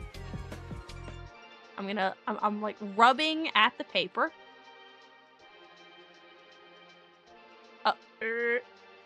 It's not perfect. It will pull up a little bit. Why don't you just get up and get a hairdryer? Because the hairdryer is in my mom's bathroom, and I don't want to go get it. And I'd have to plug it up, and I have enough shit plugged up in this room to be dangerous. Like, I am officially out of outlets in this room.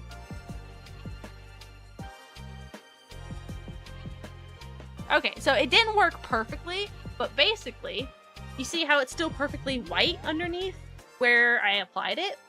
It's like a liquid mask that when you apply it, you let it dry, then you paint over it.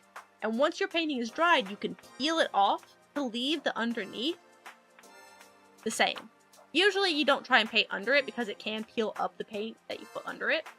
But yeah, it's really good for like leaving little details. I love it. Officially Mr. Smiley Face.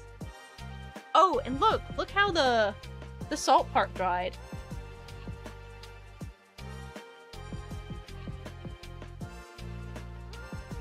Maybe ranch could do that. The power of ranch. It'll take longer.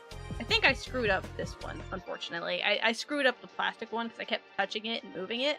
But y'all saw how it basically would have dried if I had not fucked it up.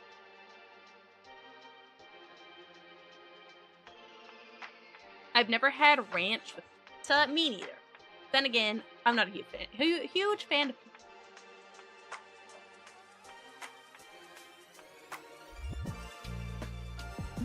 Okay, I've got a big old piece of cardboard because I don't want to have this permanently taped to my desk. I don't really eat pizza, I think is what I was saying. Looks like when people use tape for spray. Oh, hi, cheese!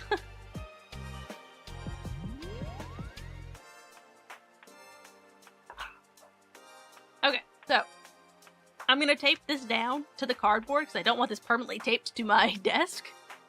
But I'm gonna show you guys how I do a flat wash. So I'm gonna try using washi tape. The washi tape I own is really cheap and kind of shit. So we'll see how well this goes.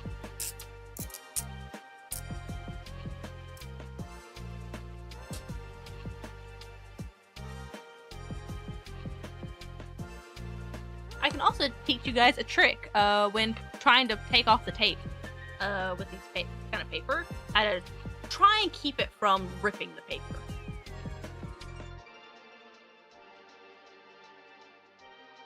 It's mostly just me. Oh, poor Mason. Yeah, I'm not hugely popular on YouTube. Nor would I say I'm hugely popular on Twitch. But what little community I do have on what little community I do have is mostly on Twitch.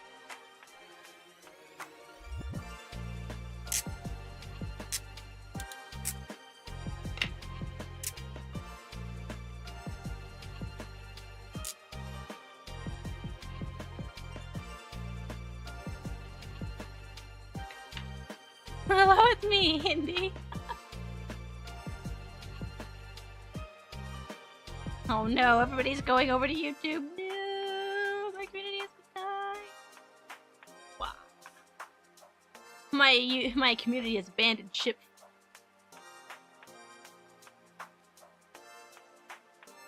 I'm doing a terrible job at applying this tape, but it's okay. Yay, more people. I'm curious, Mason, why do you watch the streams on why do you watch YouTube streams compared to I don't know, Twitch? I'm not that I'm judging or anything. I'm just genuinely curious if you have a reason that you prefer one over the other. Or have never used Twitch, possibly.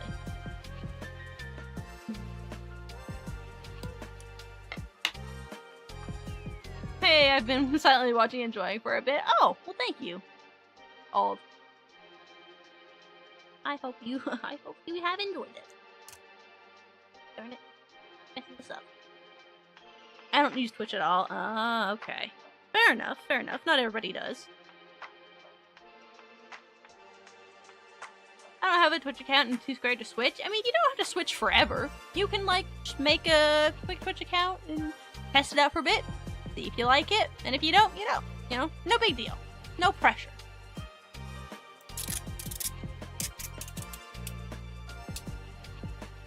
There are some, Twitch pros, because, I have redeems and stuff on Twitch that I'm just not able to do on YouTube, unfortunately. But, hey, if you're comfortable on YouTube, you're more than welcome to stay on YouTube. I multi-stream to YouTube, just so I can have an easy way of uploading my VODs to YouTube without having to manually do it now. Tape could look nice for a frame. Mostly I'm taping it down so it stays flat when I paint it and it doesn't warp up. Because that is a big problem with watercolors. Is water makes paper warp. Even the nicest papers tend to warp. Try change to a different color for the flat wash? I've been using blue this whole time. I like blue. As you can tell, I like blue. It's not my favorite color, but I like blue.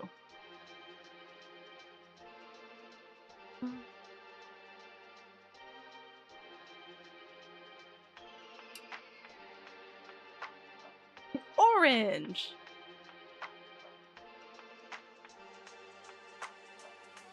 Want me to switch to orange? Into orange. Actually, I'm gonna switch. Oh.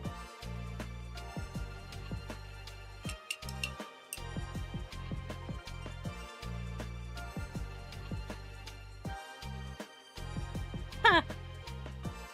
I don't think he knows all the redeems that I have over here on Twitch, Andy. Because I've got stuff that you can throw stuff at me, you can blind me, you can make me emo, all that fun stuff.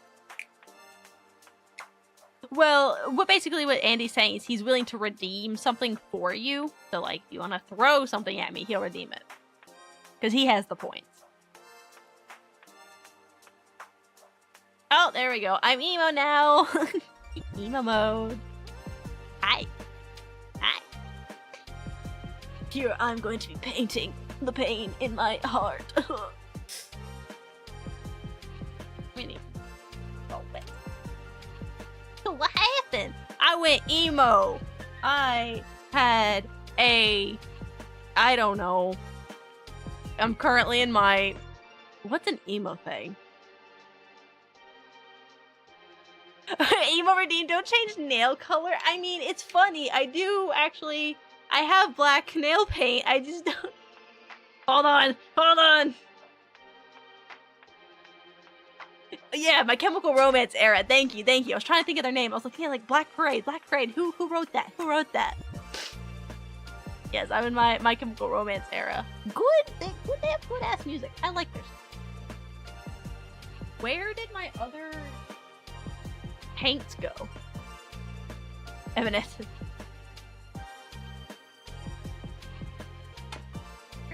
There it is.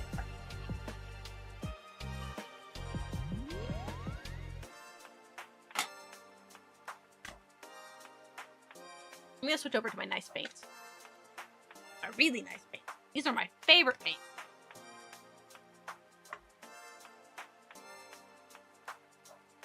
Oh, I did not realize. Ah! My tablet was like in screen this whole time.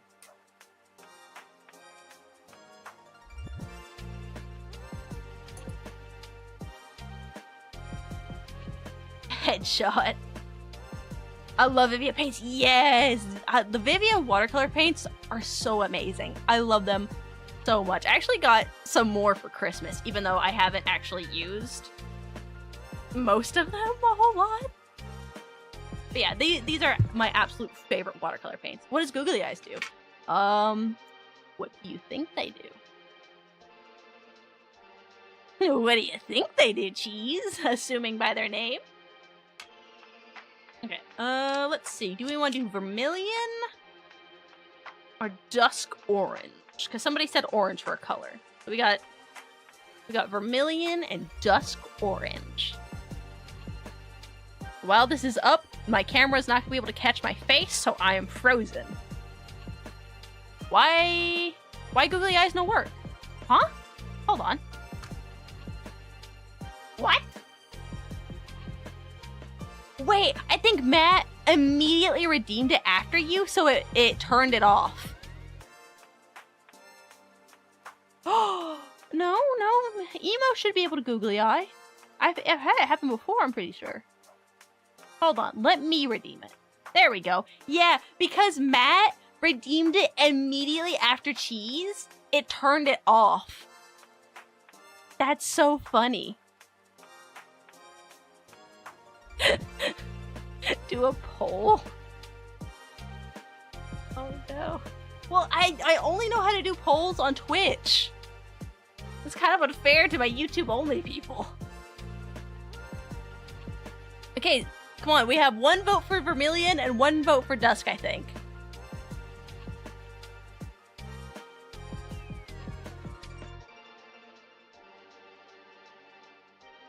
Give it to Mason. Okay, okay. I think Vermilion won. I changed Vermilion. Okay. We're gonna do Vermilion. I think Vermilion won here. Which one am I gonna use? We'll use this one just to grab the paint.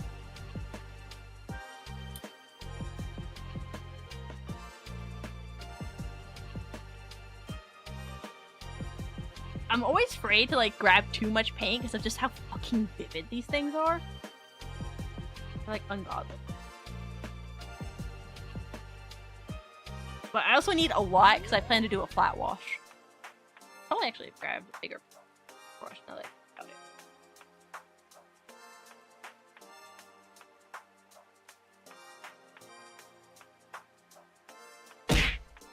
Ah! Why you make me do that? That guy just gave his objective wrong. No. Hydrate. I will sweat. Oh, and then we'll hydrate.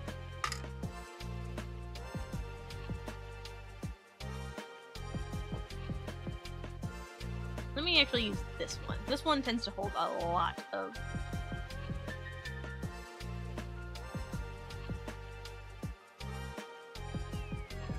I'm having issues grabbing color. I'm gonna try and show you guys what I'm doing here, but...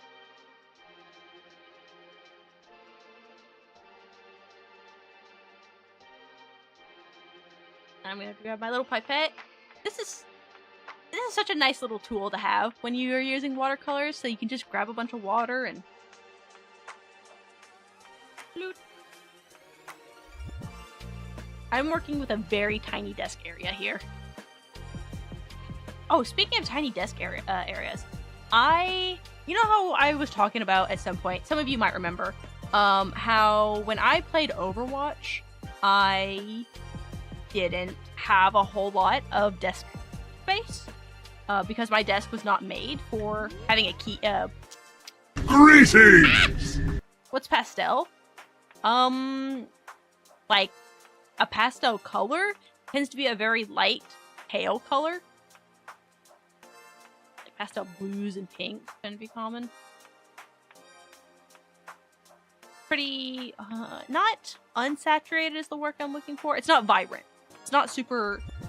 Actually, yeah, no, that's the word. It's pretty not saturated. Oh, wiggles! I'm reading wiggles! Wiggle, wiggle, wiggle, wiggle, wiggle, wiggle, wiggle! Wiggles! Thank you, Neil.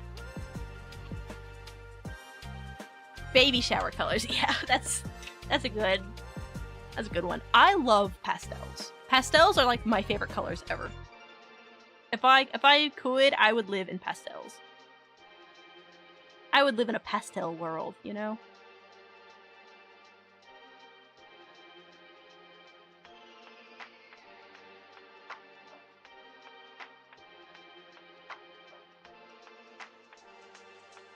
Actually, my bedroom is is themed pastel pink. Pastel and like rose gold. Cause I'm a fucking princess. I'm a pretty, pretty princess.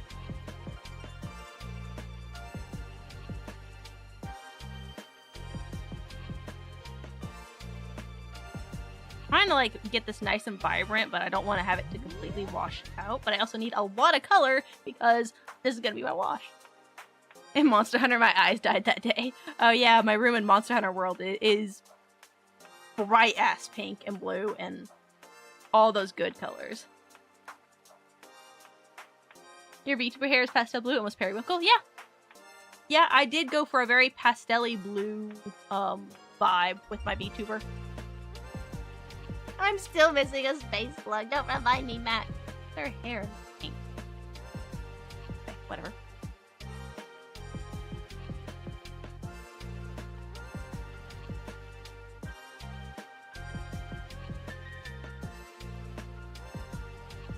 Should have done it in that one because this is like tilted up and this is a problem. No, all has been talking this whole time. Or well, not this whole time, but like it has been talking now. Yeah, one day I'll get this plug. One day. Mason and old, mostly. Oh, yeah, so, hey, next technique that I'm showing you. It's called a flat wash, and I'm already fucking it up, because I'm just that good. Okay, oh! I just knocked my palette over. Shit. Well, I'm not gonna deal with that right now. So when you're doing a flat wash, you're gonna want to have, like, your, whatever you're drawing on, slightly tilted, because, you know, watercolor is gravity.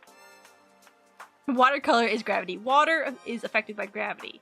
And this will help you get a nice, complete flat wash. So this is actually something I learned from YouTube Shorts. Funny enough. Oh no. Yeah! Gravity! Gravity? Make gravity work for you. Make gravity your bitch. I forgot it was there, yeah. To see how the water is all, like, collecting at the bottom, this is gonna help me evenly distribute the paint down the painting. Well, as evenly as I can, anyways.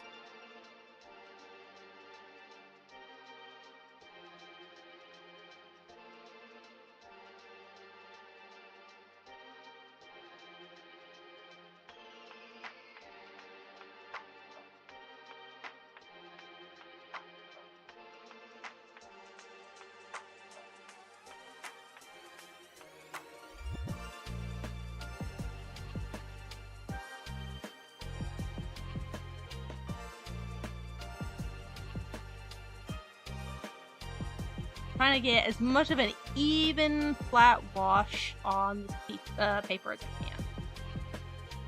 I did fuck up a little because I took too long on this top part, but, you know, you live and you learn. I haven't done this all that often.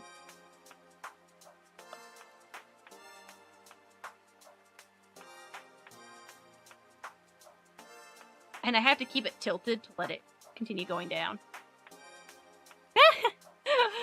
Gravity working for me for once in my life instead of trying to murder me.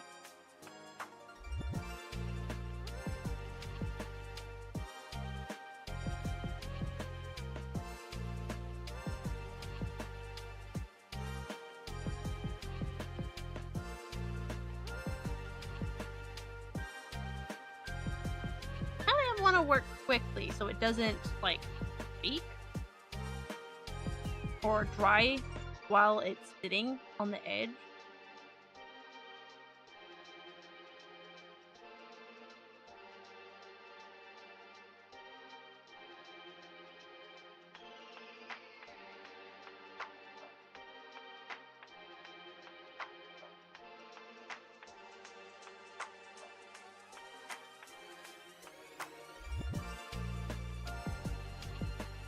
Not the best flat wash that I've ever done, but not also the worst flat wash I've ever done, frankly. Gravity hates me. Gravity hates me too. Don't worry, Mason. Gravity has murdered me many a time in many a video game.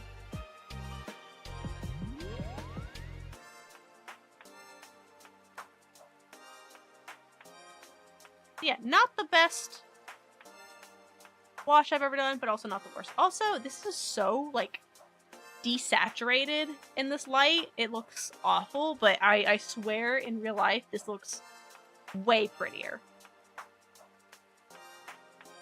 Yeah, no, the Vermilion isn't going to be that dark because I really watered it down, because with the flat wash you don't want it to be super, super bright. You kind of want it to be pretty desaturated. The cat didn't get eaten by fish? I'm sad. Wait, what did he, what? Oh, are you talking about in Monster Hunter? I hope you're talking about Monster Hunter, Matt. Yeah, okay. Okay. I'm glad that's what we were talking about here. So if I tilt it, you might be able to see how the paper is warping a bit, but it is being held down by the tape. You can see like the ridges. Did you do the photo quest? No, I've never done the photo quest, Matt. Is this dry already? It might be, because it's a very flat wash, so I wouldn't be surprised if it is actually dry already.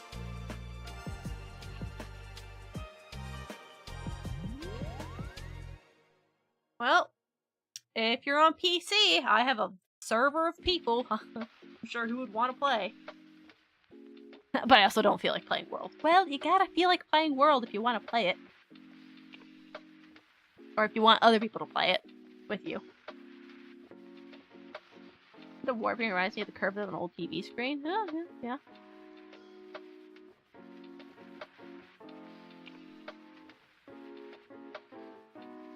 Do you not remember when I joined you? I mean, depends how long ago it was.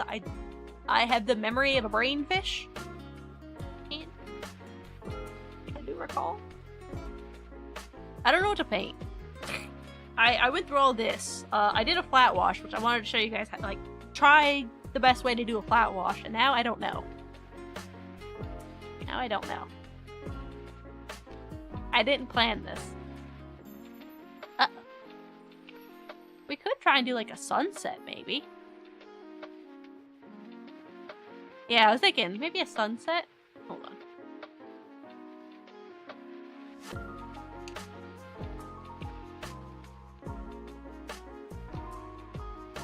Now I gotta remember how to draw a sunset. Sunset flowers? Yeah. So, ooh, maybe like a sunset over like water. So if I dissect this like in half, we can have like the sun coming up. Sunflowers maybe. I don't know how to draw sunflowers. I'm kind of aware how to draw sunflowers. Hey, I like the sunset on an ocean. I'm gonna try and do that. I have no guarantees how that's gonna come out.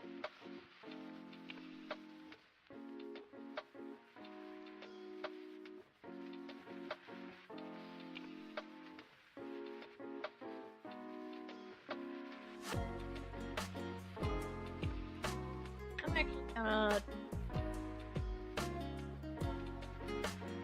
soak this up with the cloth.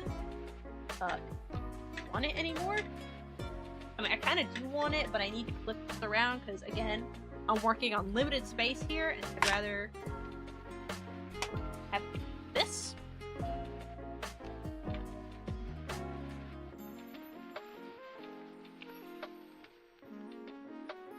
You have to rinse the brush every time you use different colors. I prefer to, personally. I don't like mixing my colors too much.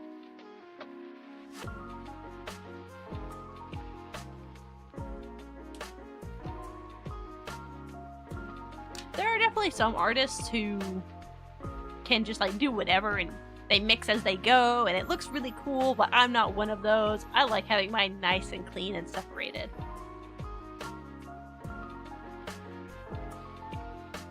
I need to clean these. Uh-oh. I didn't clean it. Yeah, usually it's a good idea to clean your brush between colors. You don't have immediate plans of mixing those two colors together.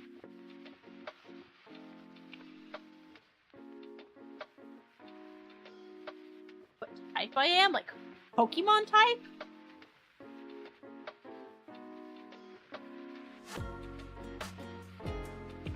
I'm a water type. Oh.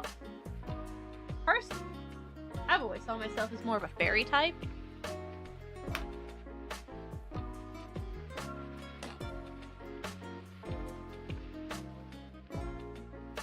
What do you mean type? I don't know. Andy just said I know what type Lauren is, and I don't know. Right now I'm trying to clean out these palettes from old paint.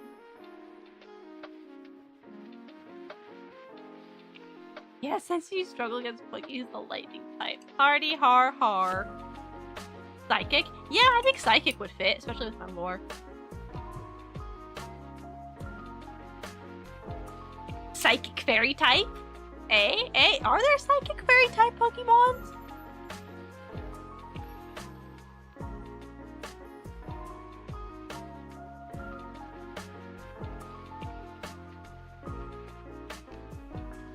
Gardevoir? I don't know if I want to be in the same category as Gardevoir here. I stand by my Psychic Flying.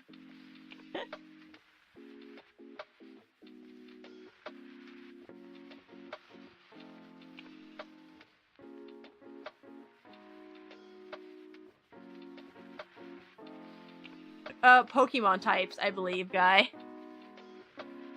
I don't know, I'm just here vibing, doing my own thing. Her name is literally Mind Palace, yeah. Fair, fair. I do think the Psychic fits, definitely. Just after that, I think it's up for debate what other type. Yeah, Psychic Fairy, I said. I think I'm a Psychic Fairy type, personally.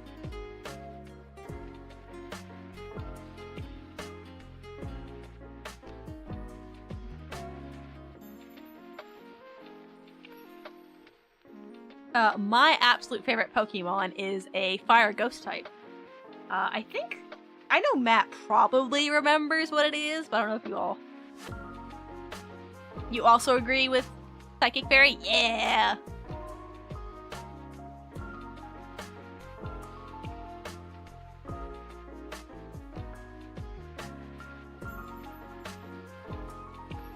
Oh, I remember. Yeah. I've talked about it enough that, like, you should remember. I want to commission some background music for days like this, like, where I'm afraid to get smacked by YouTube for playing copyrighted music, but I need better background music. You send a picture of your Crowphage version of it? Yeah! Hold on, I'm gonna look for some other music to play real quick. I'm getting a little tired of my...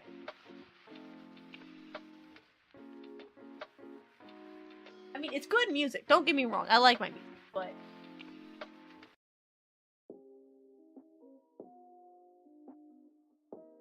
Is it the Chandler? It is the not evolution, but,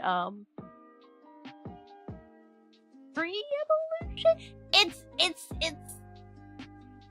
Litwick. There we go. Jesus, Litwick. The candle. The little candle Pokemon. Actually, hold on. I'm gonna go grab the... I'm gonna go grab the crochet dice bag right now. And I love it. I want to show it off.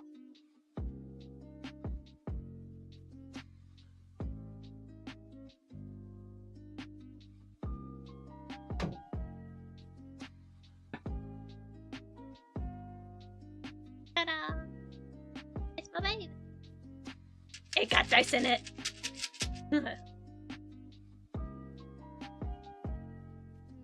It's so cute. Music is good but repetitive. Yeah. I love this dice bag so much. Somebody local here in my hometown made it. I don't know who, because she gave it to the local gaming shop and they sold it there for her. So, yeah, super cute.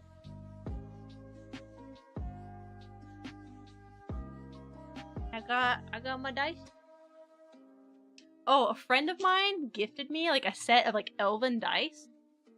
There's more than and then this one. I hate these. I love these dice because they're so pretty, but I hate them because I roll like shit every time with them. These are the worst dice to roll with. Eat dice. Nom nom nom nom. Don't tempt me. I will eat the dice. No, let's go issue. No skill issue me. Okay, what was I doing? Right, paint stuff. I was painting stuff. Nom nom, eat dice.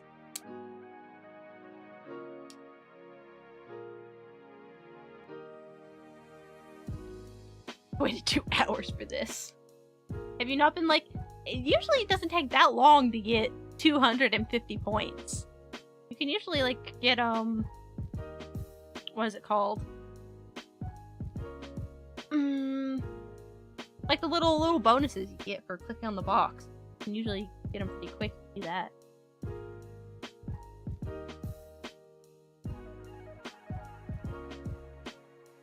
No, but there's nothing you're bad at. Ah, okay, I see. Wait, what was I bad at then? What did I do?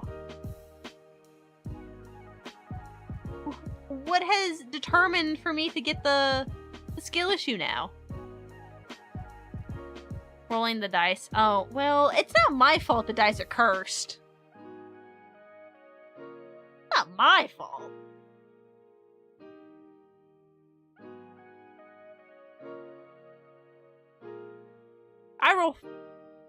Normally I roll fine on every other dice. It's just those for some reason are super cursed. Maybe they're cursed because it goes. It's not all the dice. It's just those elven dice that my friend gifted me. It's only those ones that roll like shit. Everything else rolls normally.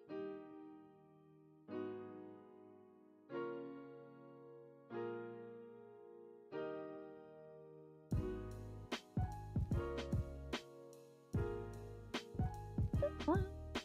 Elf ratio. The curse of the elves.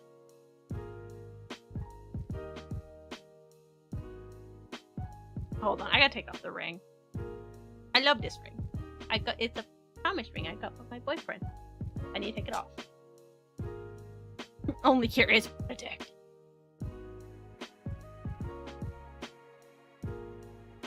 Hold on.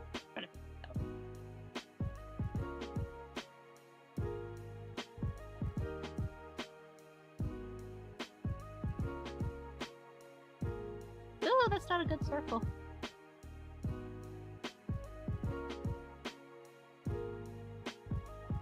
This is a very lumpy sun. Don't worry about it. Praise the sun. There's a character called Dr. Ratio.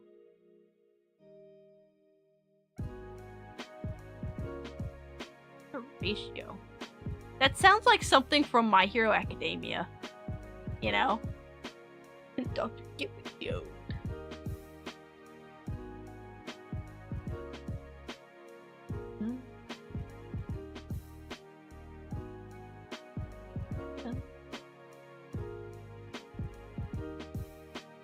Stream needs YouTube chat box too, but doesn't fit on stream. Yeah.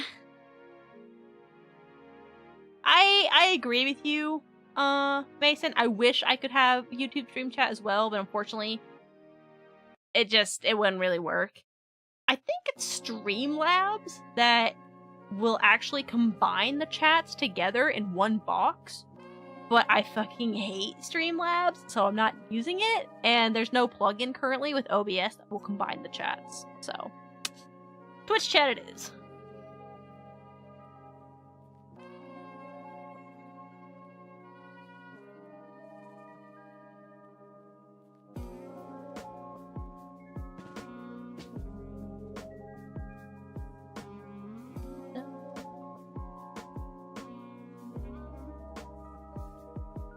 This is a very good playlist. Like a cyberpunk, lo-fi playlist.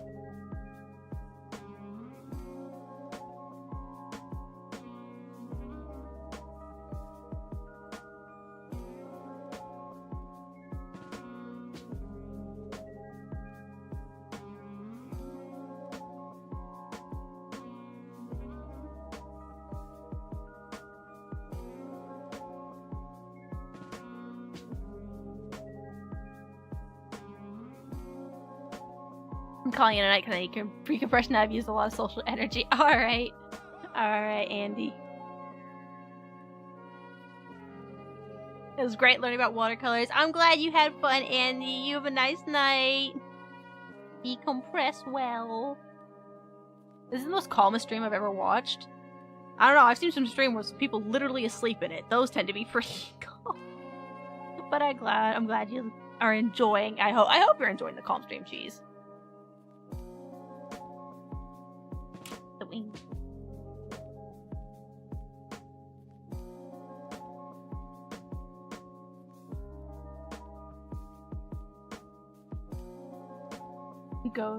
Time to go farm Rise Endgame with gun. I need to go farm stuff in stories. Ugh. I have not done that. I'm a bad miss lady. Twitch streamer lady. My bad.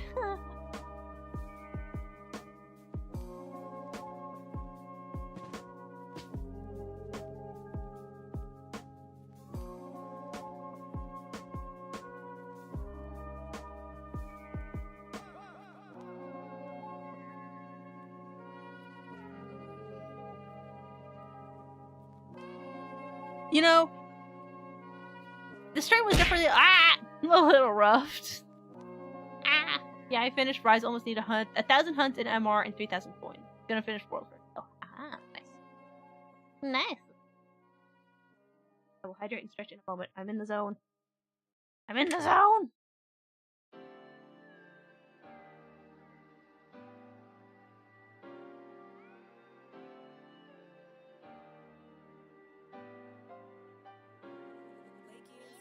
God, this is such a...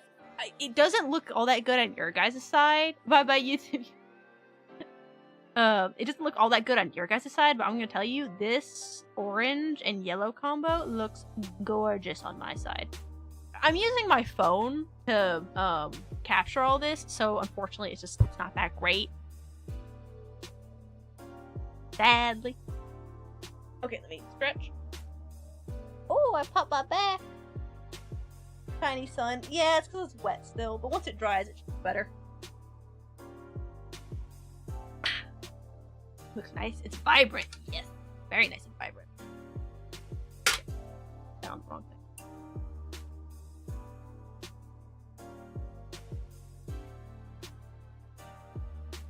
I don't want to blur out these edges. The orange, harsh. I don't like it.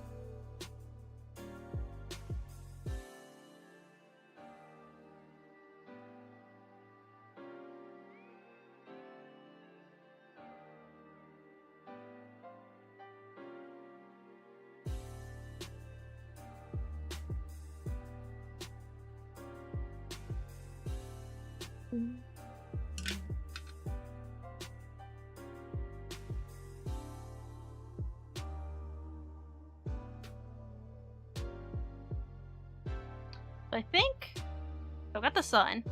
I do a darker orange kind of here towards the horizon and start lighting up. Bye, Reaper. Yeah, that was Andy. That was Andy on his YouTube account saying bye.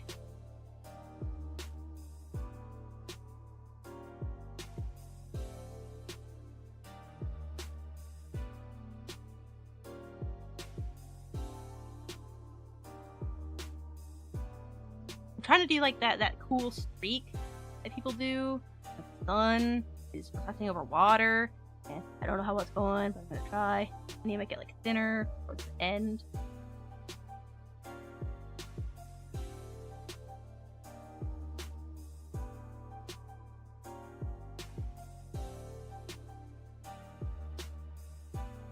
Reflection is cool, yes. I like that. You know, I actually kind of like how that came out.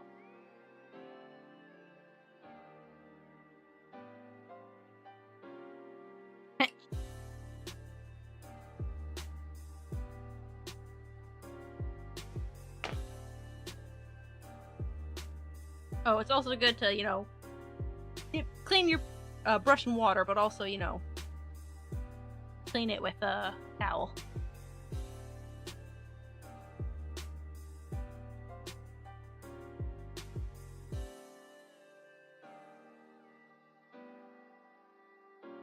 But this one, since a lot of the colors are going to be the same, it doesn't matter too much, but I still like to do it.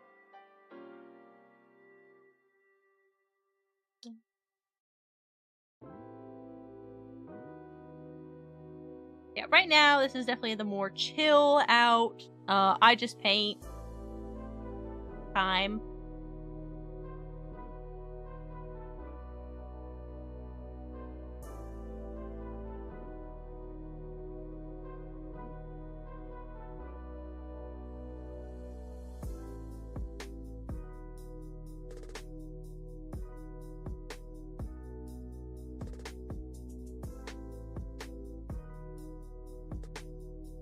We can vibe, listen to music, paint. I know Nico said he had something, but I don't know if he's actually painting or not. Are you, Nico? Are you there? Are you painting? I think I'm not necessarily, like... Maybe I'll just use these art class lessons for me to just, like, info dump what I know about certain supplies. But there's also supplies that I want to do, you know, art classes on that I don't know as well. I'm painting too. Oh, nice. What are you painting a sunset too? Oh, or are you painting something else?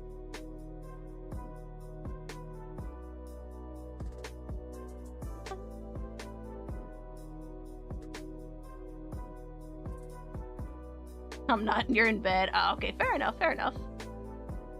Bed is comfy.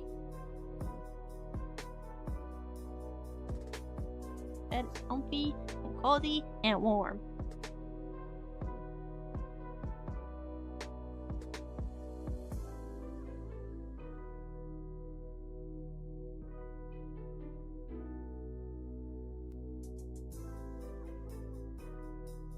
I'm painting a scene with a car at a train stop. The train says, "This too shall pass." Ooh, I love that line. "This too shall pass." Isn't that from a song? Someone give me a topic for doodle training. Doodle training. Hey, the moon. Yeah, I mean, you could draw the moon and like some stars and stuff. Little planets. That would be fun, especially if you like color them. You can draw Gramu. That would be pretty simple.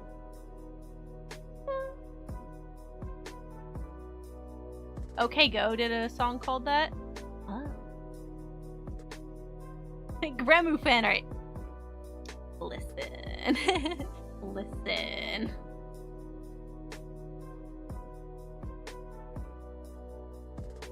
Mason said cats.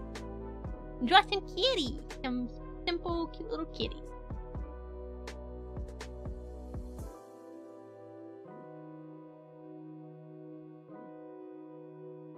That's probably more like a mid-level color. I need like a darker. Hold on. Well, I can still paint this in. I can layer it up. It'll be fine.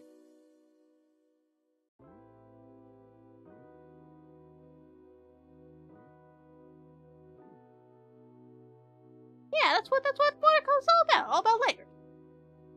All about them layers. Them layers. Them layers. It's all up.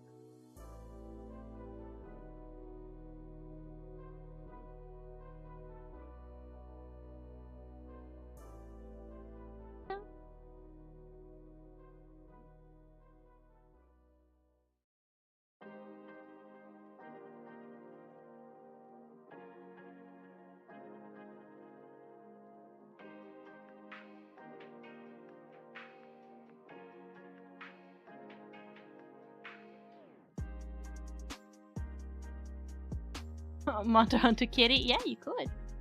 Is there cloudy... Wait, what? Is there cloudy emoji by chat rules? Oh, why is there cloudy emojis? Okay, that's just a creative way to do bullet points, Mason.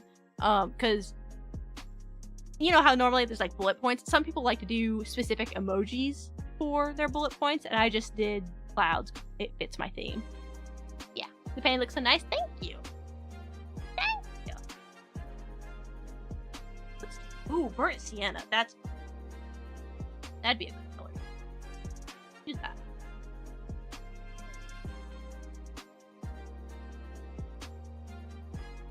And make it dark. Use this as like the very bottom color, but we probably want to mix orange in.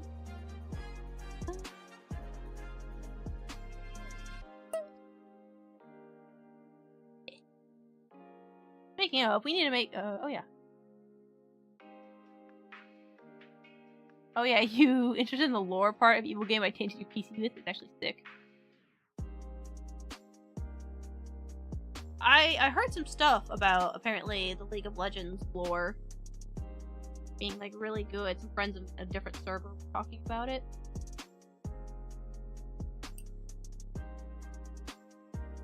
No, hold on.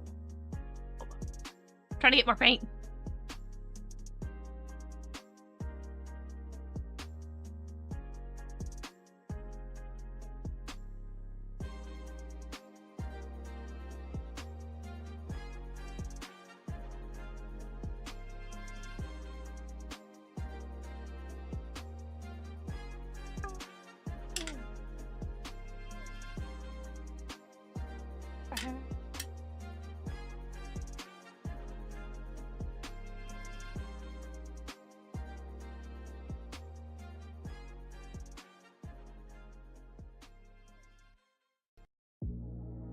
want this to be like a nice orangey brown. League is a terrible game, but it's one of the best universes. So I've heard.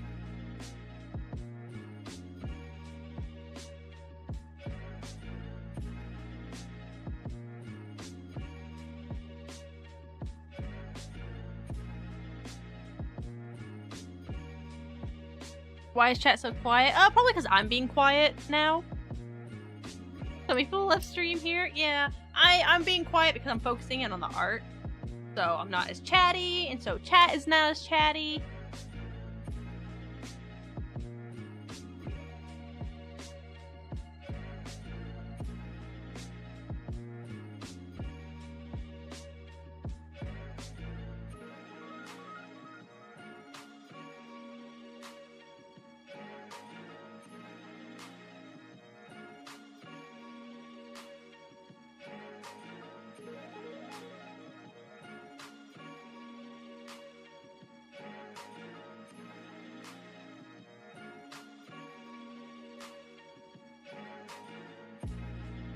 Yeah, some people also went to bed, and I'm sure some people are lurking and just don't want to chat. So, you know, it varies. I think I'm getting a little too close to the sun's color here. I'm trying to make it more orange, but it ain't working for me here. But hey, that's kind of watercolors experiment. Figure out what's going on. I'm not a watercolor master here. I barely know anything about how to use watercolor.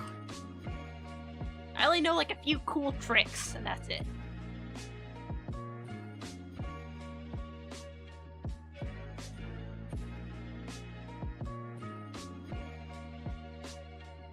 Are you just gonna do yellow or more colors top? I'm trying to do more. I was trying to make this an orange, like an orange, but it ain't working.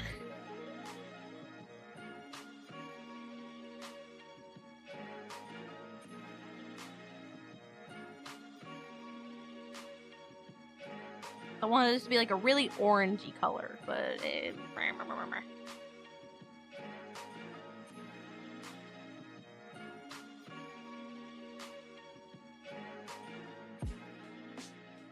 I fucked up. Yeah, that's a whole Pandora's box cheese with color theory. I technically know some of it, but I am not at all like proficient in it. It is something I need to research and work on myself. But I've never had the opportunity to sit down and study color theory. Like, technically I did in high school. I learned about color theory. I learned a lot about color theory in high school, but I'm still fucking terrible at it. You should do a stream on color theory. The thing is, I would need to understand color theory myself first, or at least better than I do now.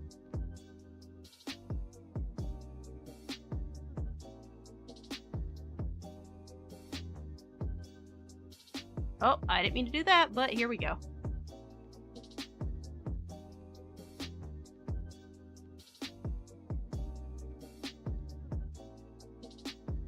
Yeah, this is just me fucking around with watercolors at this point, because I don't know what I'm doing. Hey!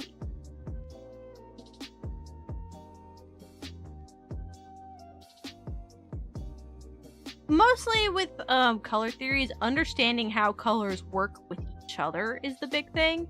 Like, the whole fucking the dress incident, you know? That is all about color theory. Because different people would see that picture in different lighting, and depending on what lighting you were in, usually would change what version of the dress you saw. I had that happen to me. For the most part, when I saw the dress, I saw it as blue and black. I only ever saw the dress as gold and white once, and that was when I was in school, and they put the picture up on the TV screen, and it looked white and gold to me. And that was the only time it ever looked white and gold to me. And a lot of it is fucking color theory. Hate it. Bullshit.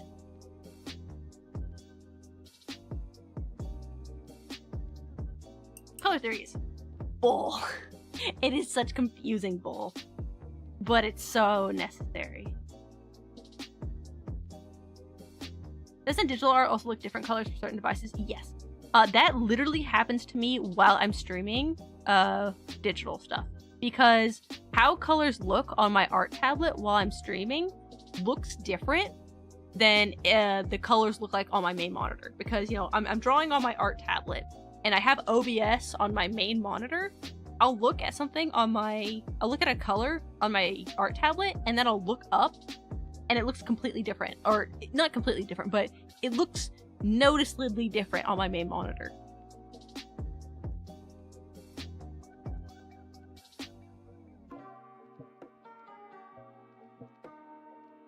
What's OBS? OBS, that's the program that I use for recording and streaming. That's what I'm using to stream right now.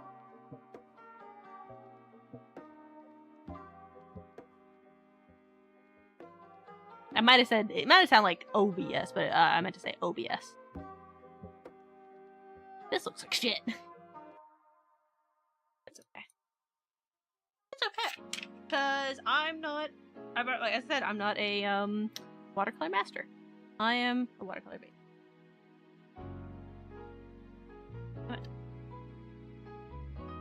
It's annoying when I draw in CMYK black with blacky. Help, I'm drowning in stuff. What stuff, Matt? Like hoarding stuff?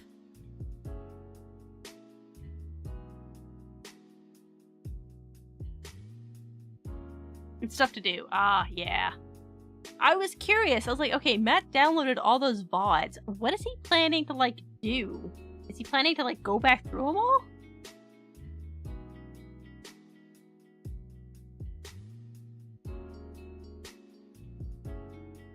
I think I did this way too dark, way too early.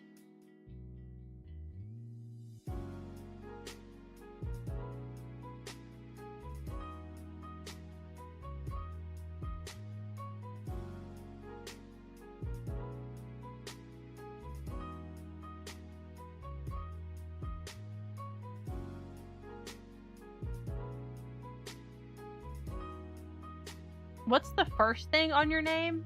The first? Or you mean like the 001 part? I think that's what you mean, the 001?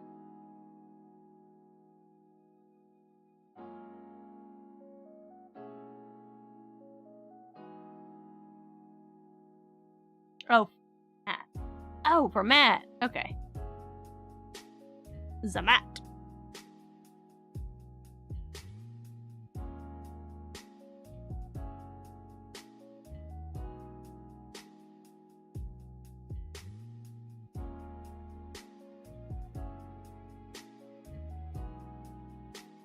Ah, that part.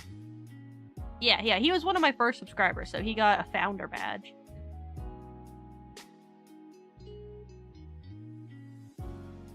So if you see somebody with a first badge, that means they're one of the first couple of people that that subscribed to me. I actually don't know who all has those badges. I know Matt, I know Ryan. Oh, Ryan for sure. Outside of that, I'm not actually sure who all has those badges.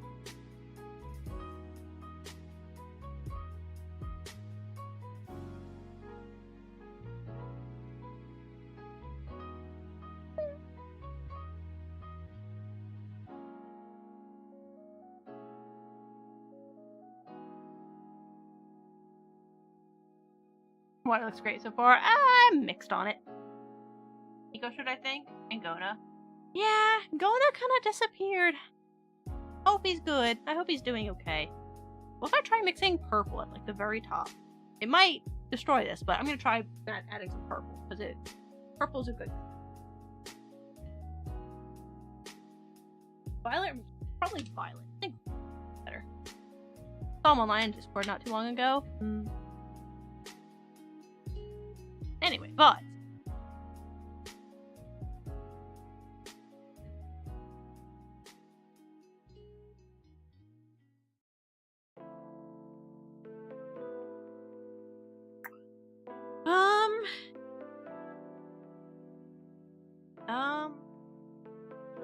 Question that.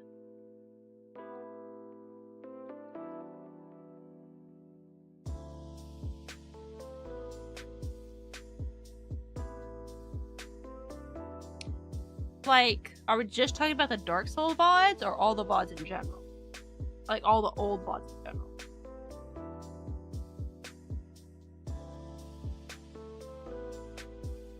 Like, I know we had a Dark Souls video that we were talking about doing.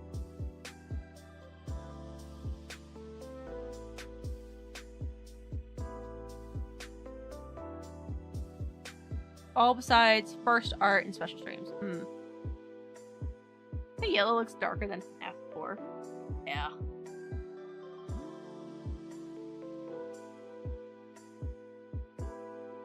So Dark Souls, I have a pretty good idea on how to do a video on that, like, because of its progression. I'm not sure about Monster Hunter Stories. If you have an idea, I'm okay with hearing it. I'm up for it. I don't know how I would go about that personally.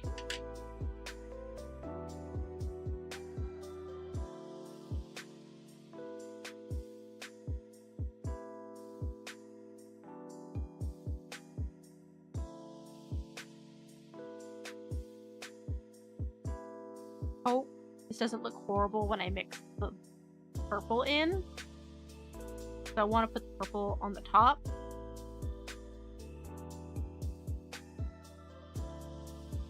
Might look terrible, but let's see.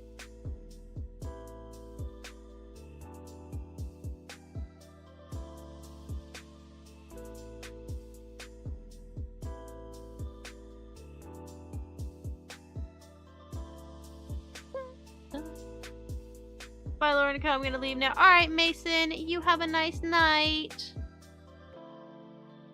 Good night.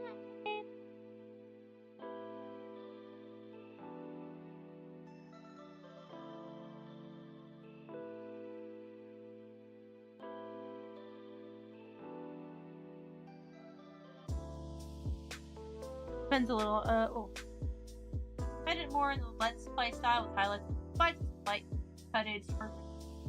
Oh, it's like. Okay. Sounds good, Matt.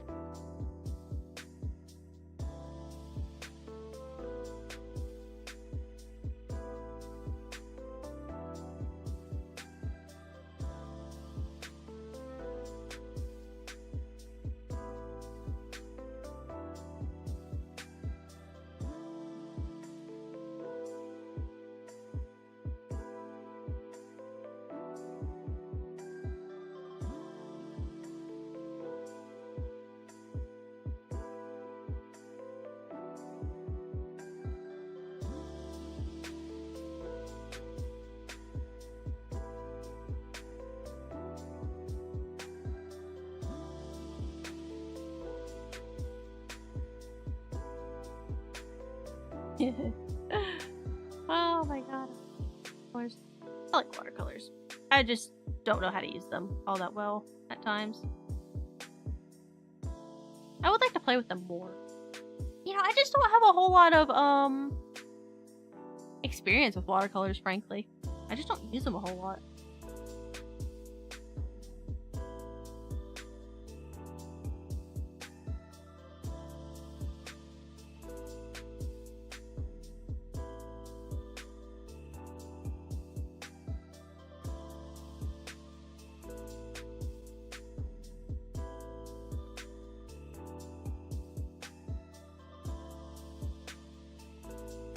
I would like to, though.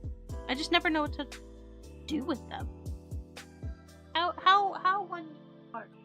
The water looks good. The sky looks like shite.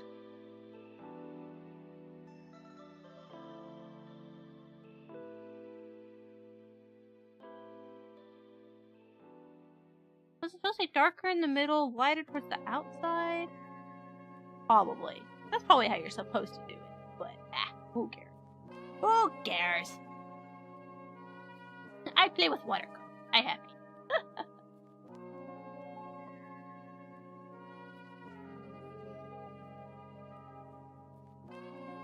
Oh, I thought I was watercolor pencil. Hi.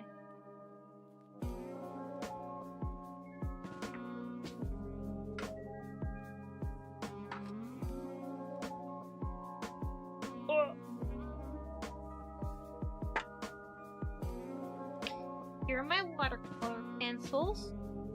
I don't really really use them a whole lot. I don't like them as I thought I would.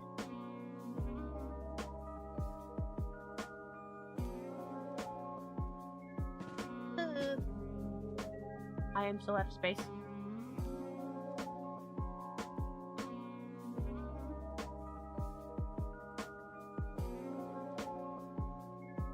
That was my pinky right into orange paint.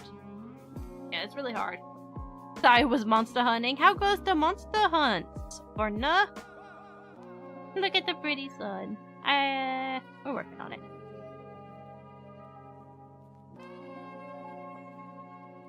I wish I had remembered these earlier so I could have like planned this out a little better. You just got ended nap. Nice! Good job, Brenda! So proud! Proud of you!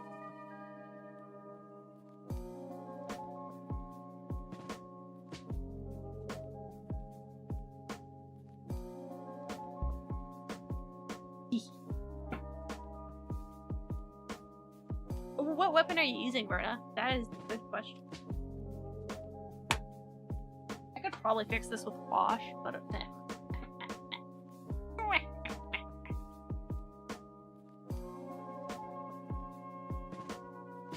Charge blade. Oh. Okay, so the plastic that I put on it didn't dry right because I kept messing with it, but this is kind of what it turned out.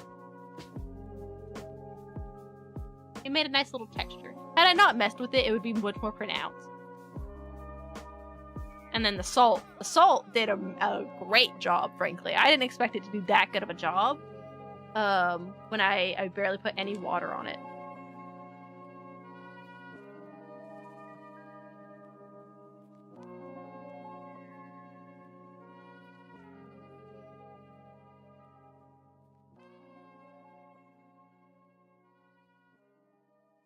I rub all the salt off.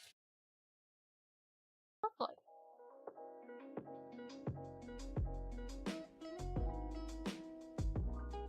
Oh, I heard you mention the salt. Was it for? I put salt on this paper. And when you put salt on wet paint like this with watercolors, it makes this really interesting texture where it lands. And like when it dries, as it sucks up all the paint and some of the pigment, or well, the water and the pigment. So it makes this really cool texture. Does it just absorb some water? Mostly. Basically, it just absorbs the water around it and the pigment with it. It's like tie-dye. Yeah. Pretty cool. I like it.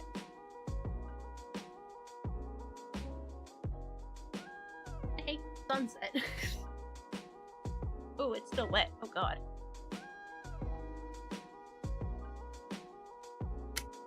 Seems like an ice texture. I was literally just thinking that, Matt, because I grabbed this to tear this off so I could do some ice texture stuff. Uh-oh. Well, I hate the sunset, so we're gonna... Ah, it's so wet.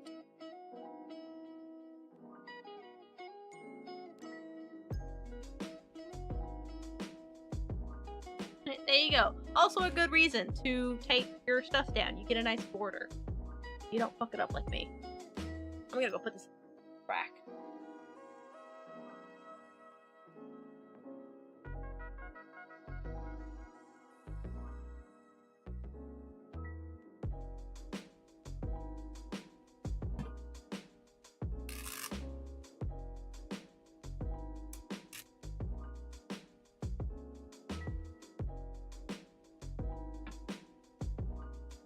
And oh, I should also pick up that paint that I spilled, you know? That'd be a...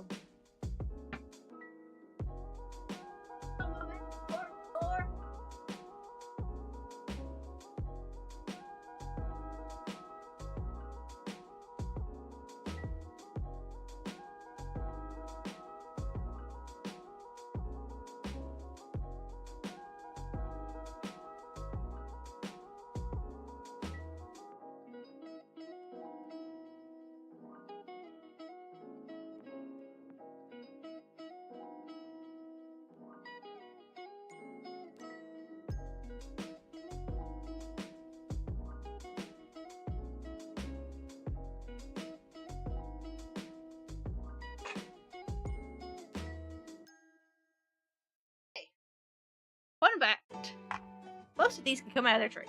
Or at least most palette paints can and will come out of their trays. I don't know what order these were in, so...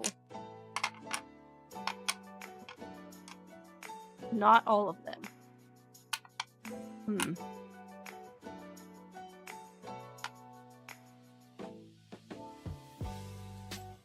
Go. Fuck, I'm gonna have to go go back into the stream to see what order these were in, or else it's gonna bother the shit out of me.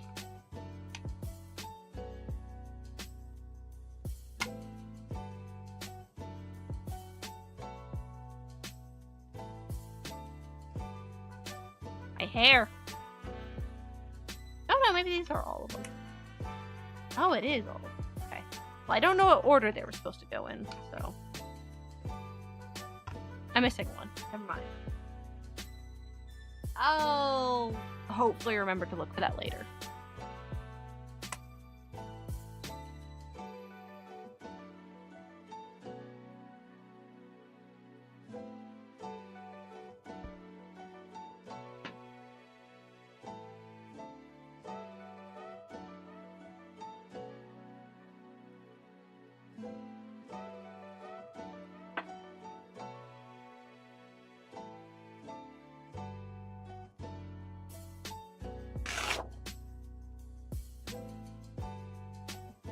Use the choosing keeping paper that I bought since I can't find my favorite watercolor paper that I used the longest time. I think I might have used it all. Awesome.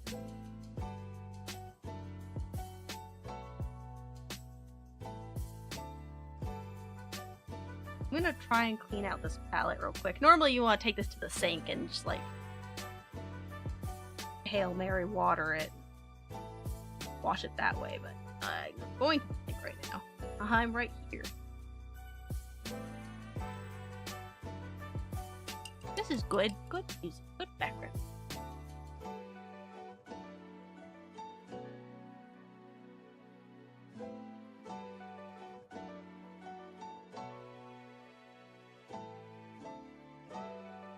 Why did I get...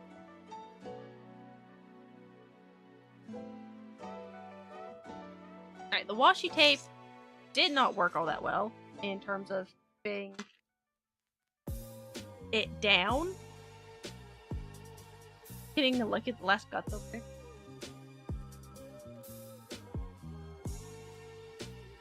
I've got this actual that I'm gonna try and use, so we'll see how this goes. It's gonna be a thick border on this one.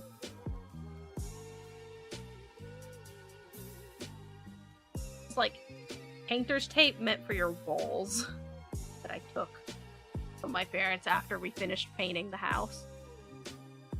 So you gonna keep using that? And they're like, nope. I'm like, okay, it's mine now.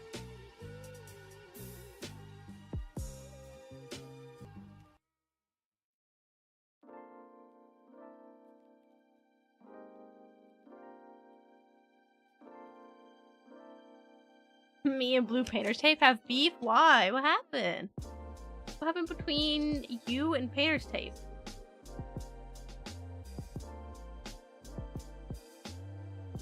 Me and my washi tape, we have beef.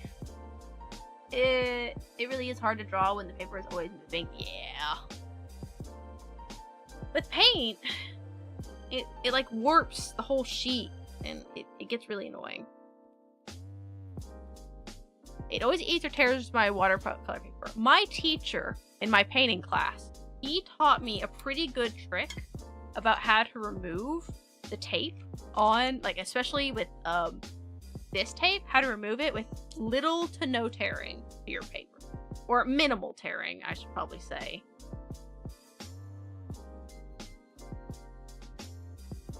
Because, like, I guess it's a pro and con thing. With me, my washi tape is so weak for whatever reason that it doesn't really keep the paper down as much as I'd like. But it doesn't tear the paper. This keeps the paper down. It will fucking hold it down. But it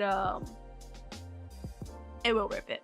Okay, so is there a way I can show this? Let's do this.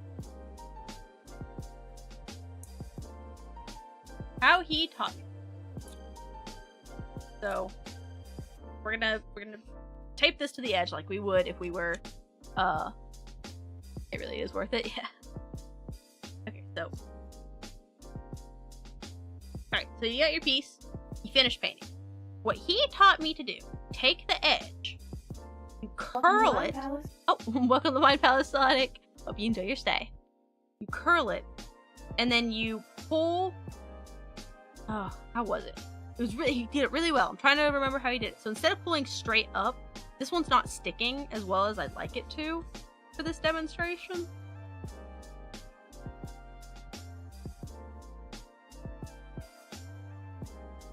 So instead of like pulling straight up and away, what he taught me to do is curl it to the side like this and carefully go up. It's gonna peel, it's gonna pick up a little bit like this,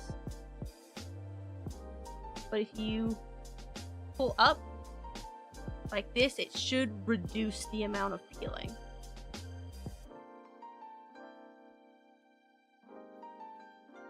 So it's always gonna stick a little, is only. But don't put your tape straight over paint. Never do that. I'll have to try it. Yeah, it's pretty good. It works for the most part for me, but you're always gonna get peeling.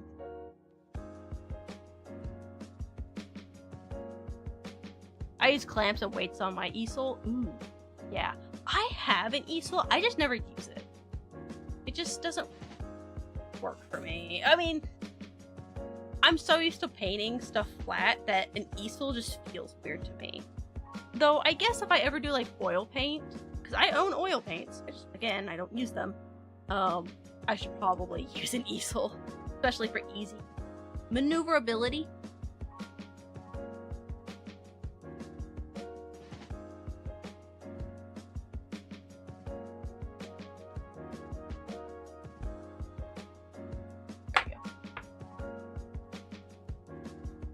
Some people prefer desks. Yeah, I definitely prefer a desk for the most part, but I think if I did something like oil painting, I would use an easel just for being able to pick that bitch up and put it somewhere else without worrying about, you know, ruining the painting. Oh my god, I have so many easels.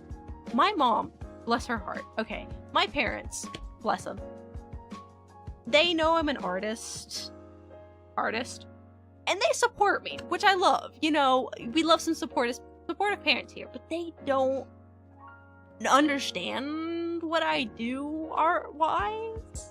Like, they don't get what it is that I do with art. For the most part, I'm a pencils and Copic markers person, or alcohol markers, I should say, since I use multiple brands. I want to do an art class about markers.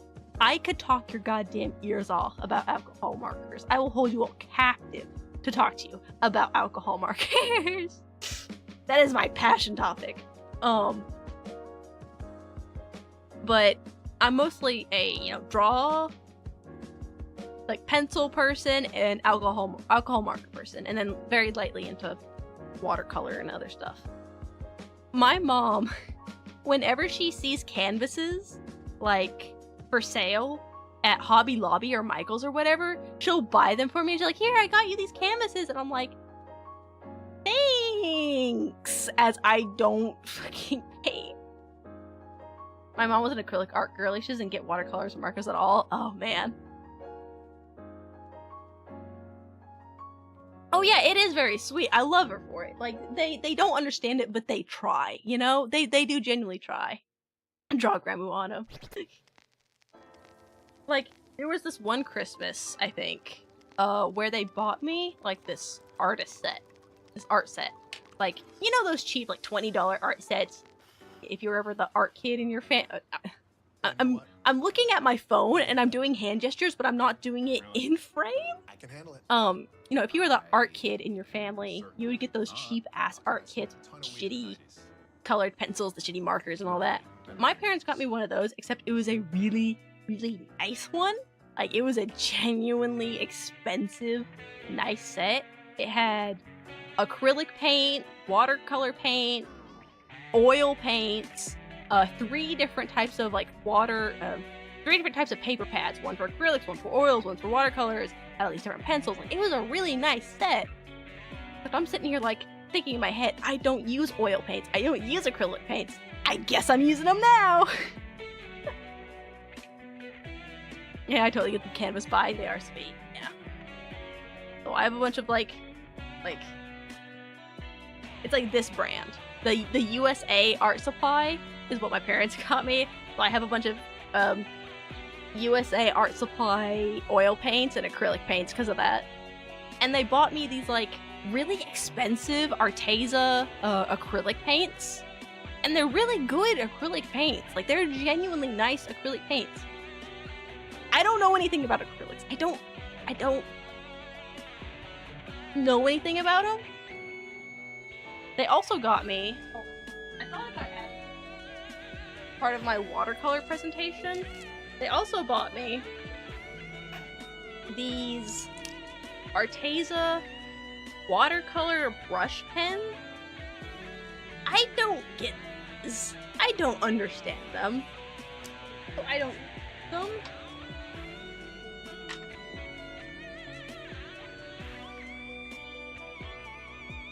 Like, to this day, I'm still kind of flummoxed by them, frankly. I think they're kind of dried out now, because I haven't used them in years. Dip it in water or something. Like, they're kind of cool, I admit, but I don't understand them as much. Like, they're kind of neat. But I don't know. Maybe one day I'll figure them out. I have the watercolor marker brushes. I don't know how to use them either. Yeah.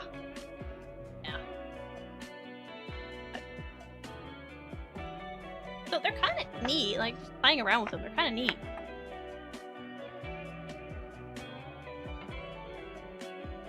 Okay.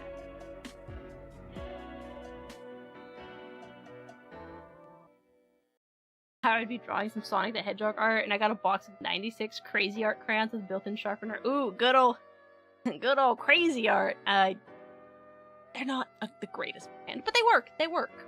Ooh. Excited. So I already bought. I think I mentioned this earlier. I already bought the supplies for the next art class next month. I don't know if people like these enough and are like excited enough about these, I might try and do another one earlier. But I bought supplies already for the next art class that I have planned. Do you want a sneak peek? You want a sneak peek? Sneaky peeky?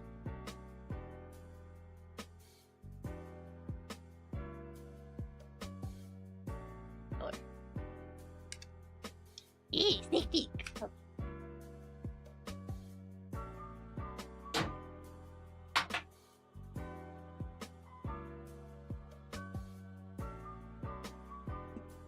This is a very nice stream. Thank you. This is our little sneaky peeky. Because I did say it's a crayon stream next time. So I got some variety here. I'm actually pretty excited for this, because this one isn't really gonna be me like sharing tips and tricks. This is gonna be more me playing around with a medium, and this is slightly more of a let's learn this one together. And I fucked up my nail. Hold on, is it gonna show it? You know, focus. I fucked up my nail. I fucked up the paint. Yeah, I got pastel crayons and glitter crayons, Verna.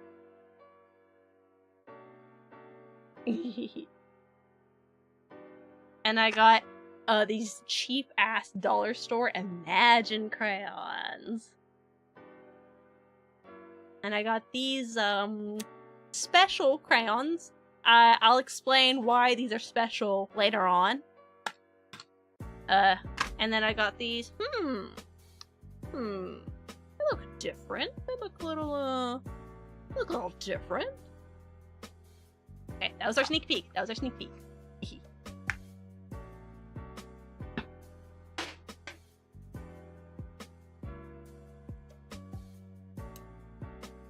I was gonna ask you to eat the honey ones, but probably not. You shouldn't. You shouldn't. Yeah, it's chunky as crayon. Alright. Let's see. What color do I want this to be? I love Viridian. I think Viridian is just a beautiful color. It's personally, of the whole Vivia watercolor set, it's Viridian is my favorite. Just look at that. Look at that color, babes! I really feel like I'm a child, even though I'm a teen. I feel like we all feel like that. None of us feel grown up. None of us feel the age we're supposed to be until you get back pains and knee pains, and then you're like, damn, I'm old.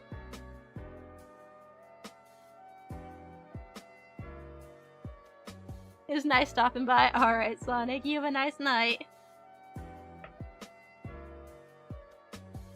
Hold on, I got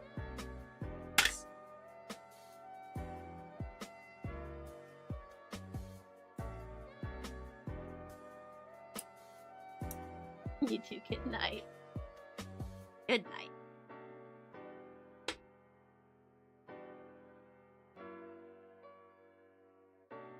Get this. I'll have to make sure to, like, actually paint my nails.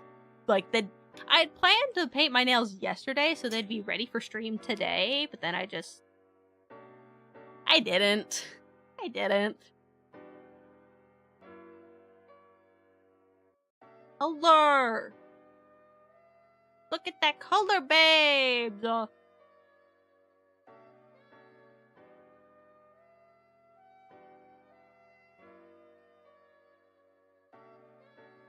Holy shit, I love this. By the way, I like the art you do. Aw, thank you. Thank you, Sonic. I try. Bye. That's not copyright-free music! That is Amplified by Renzoto. Very good song, by the way.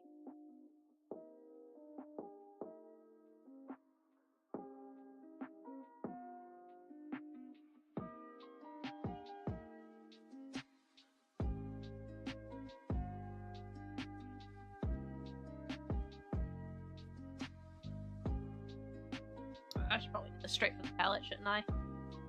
Shouldn't I? I repeat. What? I don't know what else to say, you know?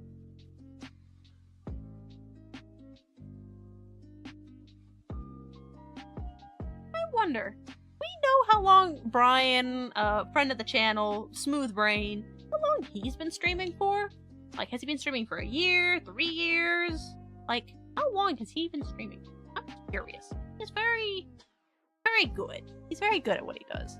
Very good at, like, keeping up a dialogue with himself.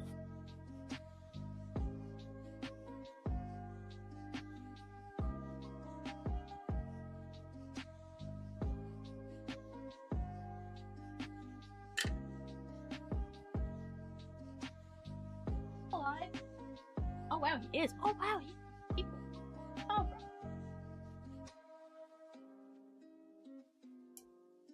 I literally turned around to my monitor behind me, and I can see he's still alive.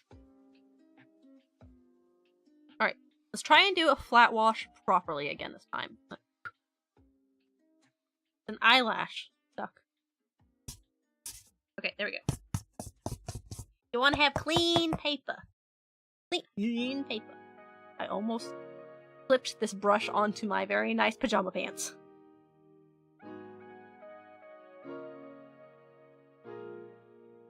These are my favorite pajama pants. I do not want them painted. I already dropped slime onto them, okay? I already fucked up enough.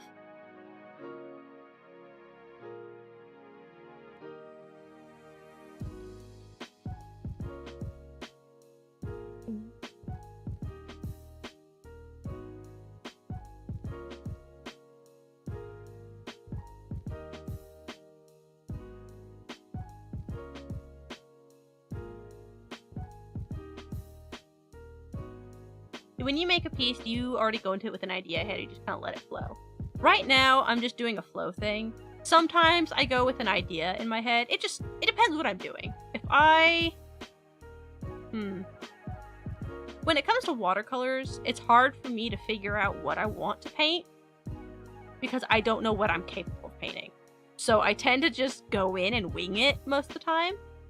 Though sometimes what I'll do is I'll sit in my sketchbook and I'll sketch out an idea and I'll line it, and then I'll transfer that to a piece of watercolor paper and I'll paint it. Because I'm like, I think this would look good in watercolor. I actually have some transfer paper with some things that I painted a long time.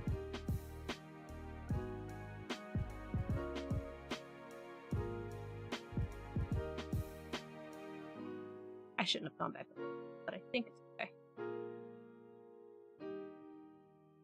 I do both. Sometimes color and paper. It was good. Sometimes I have to sketch it out. I like to see some of your paintings later.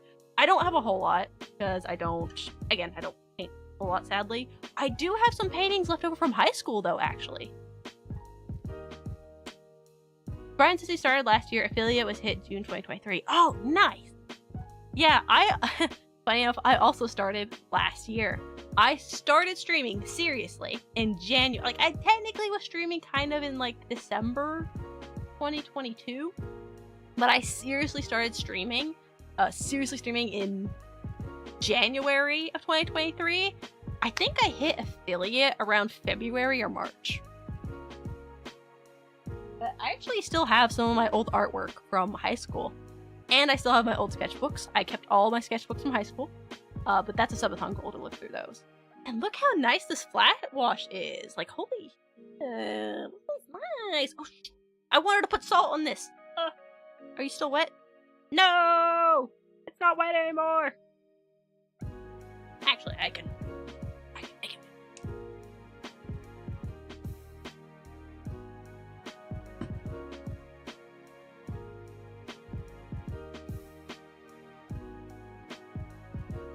I don't know how well this is gonna work. What is the paint itself that was really wet? But we'll try.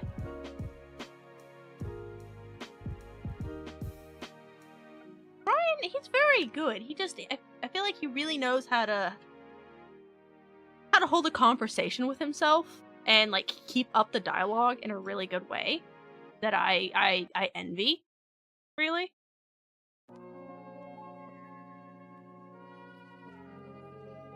So I'm proud of him. I'm proud of Brian. He did good. Very. Alright, we're just gonna have to...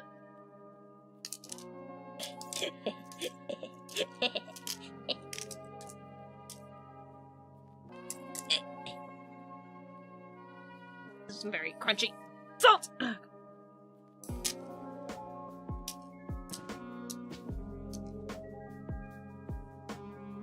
One thing Brian's got figured out is the social aspect. Oh yeah, definitely. But we're gonna let that sit for a moment.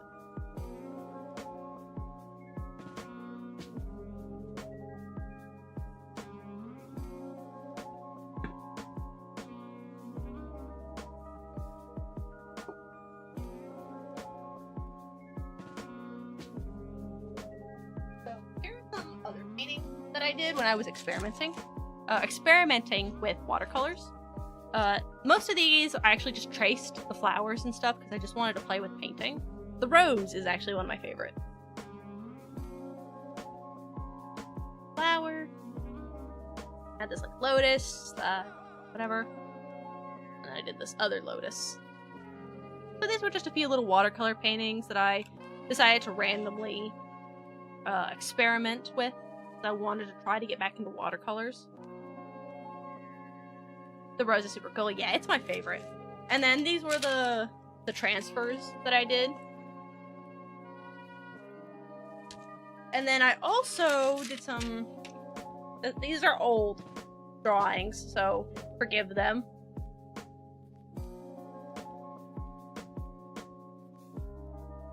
That I did paint these. I have the paintings. I don't like them. So they're kind of sat in the hole of shame right now.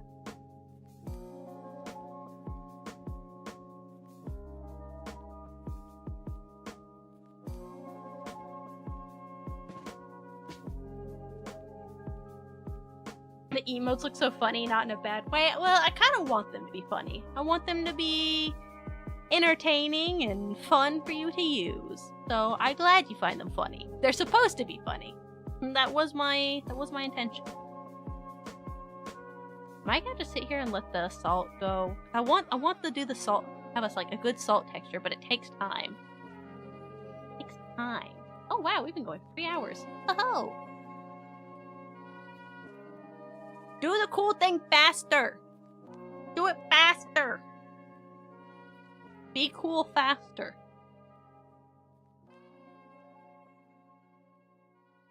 Joined late. Oh, welcome in. Yeah, we did a bunch of art stuff. Oh. Currently waiting for this. Turn into this.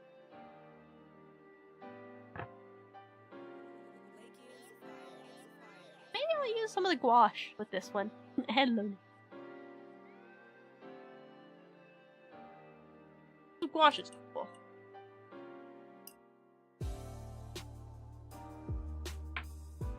My desk is a mess right now. Like, oh wow. Glad you guys can't see past this zone.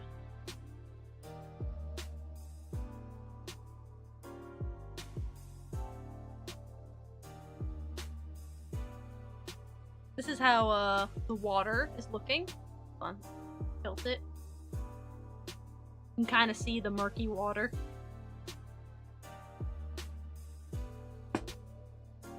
Yeah, one of the things I think that I was really smart for was buying cheap sponges to put in my dirty water cup so I could run the brush along the sponge to get the paint off better.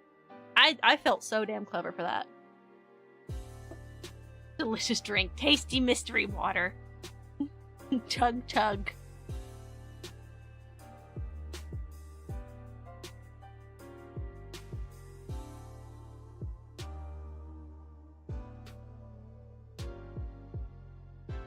You can see some areas where like the water actually stuck and some areas where it didn't.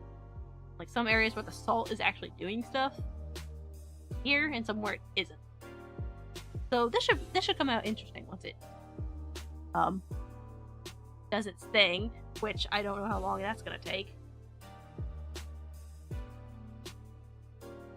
An artistic beverage best consumed in the midst of creativity. I have almost accidentally drank my dirty paint water many a time.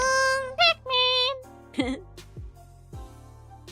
It is a very common thing for me to almost accidentally. I feel like all artists almost accidentally drink their paint water at least a couple times.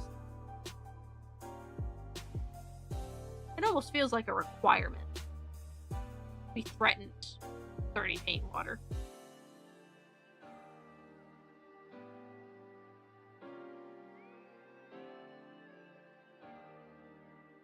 Oh, I was, so I think some people here are familiar with Drawing with Waffles. She's a very fun, artist YouTuber. I really like her stuff.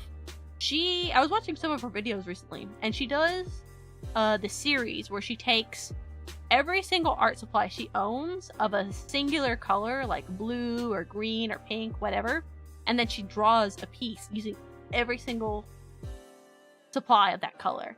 And I thought that was a really cool idea. And so I was like, okay, if I tried to do that, what would that look like for me? And so I started going through all my art supplies. And the thing is, I own a lot of really random stuff from me just buying it on a whim, because more money than sense. Or I got them from art packs, because there was a long time where I had like a monthly subscription to 2 different art packs.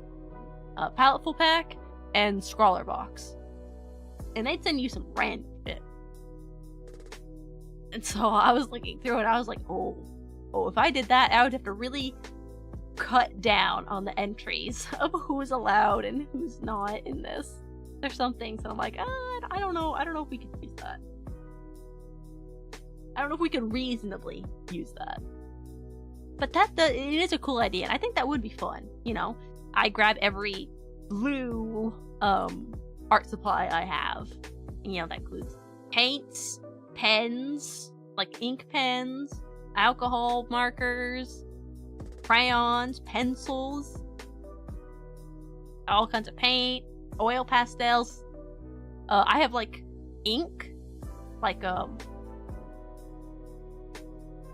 do they call it?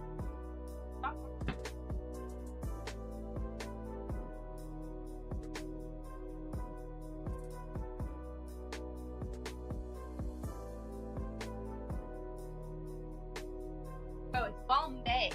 Excuse me, Bombay. I have a whole bunch of ink in different colors. Thank you. I will hydrate and stretch.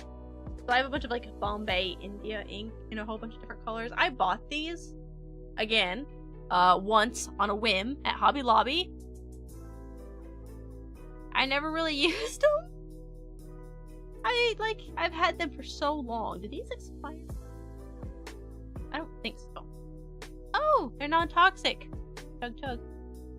Hydrate with ink. Yum yum. Oh, yeah, Dr. P.H. Martin's Bombay Crimson Ink. That's what I was looking for.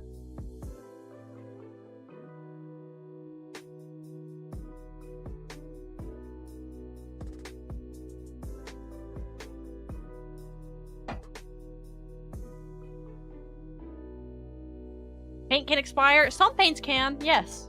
It just depends on the paint. Some paint loses effectiveness over time. If not used within a certain time frame.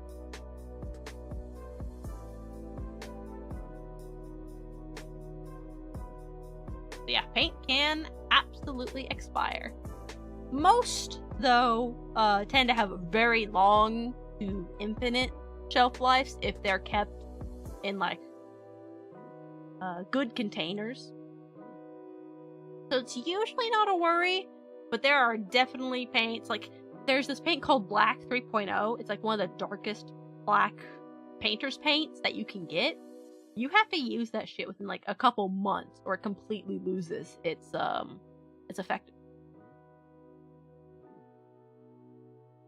I don't own any Blackest Black paint, so I can't show you.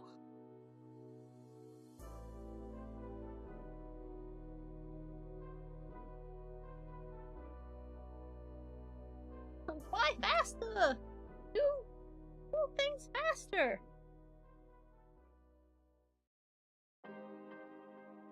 I wonder if this one will even work as well as it did.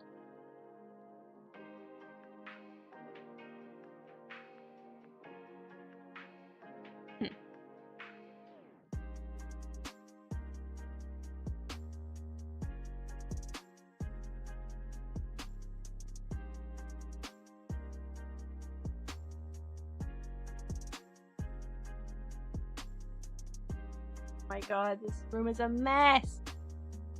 I keep also smacking my chest. I'm just wise like that. Wise beyond my years, really.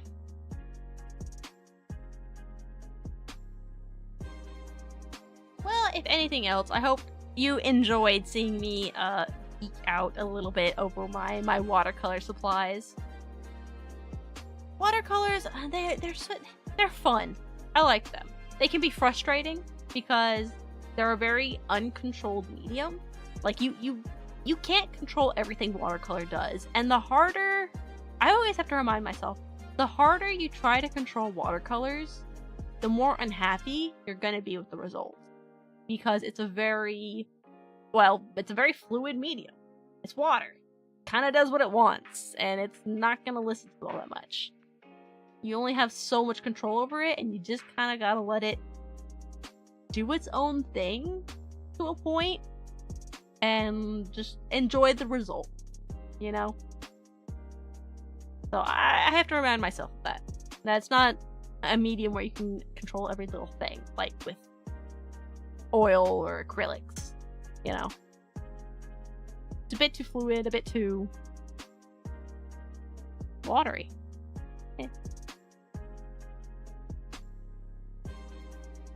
Maybe I'll finish this painting later. That's always a dangerous thing for me to say.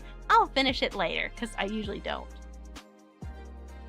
But I don't feel like I have anything else I can show you guys. Other than gouache, but I don't know how well a gouache painting would go right now.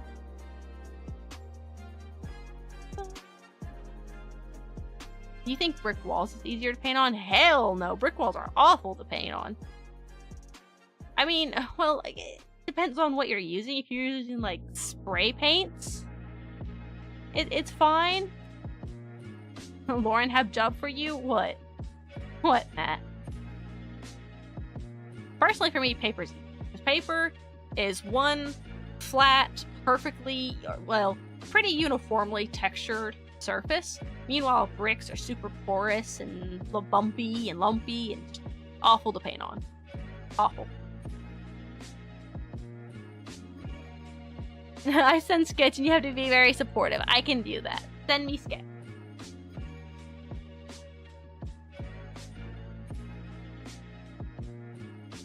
Oh, look at her! She said hello! I love it! It's very good, Matt. You remembered her glasses! That's a step... You're already doing better than me there.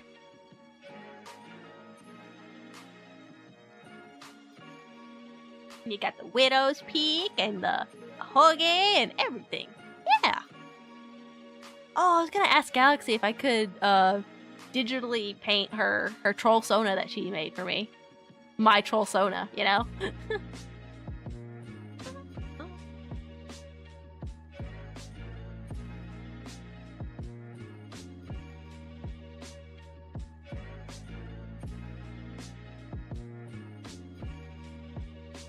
Oh, wait, no!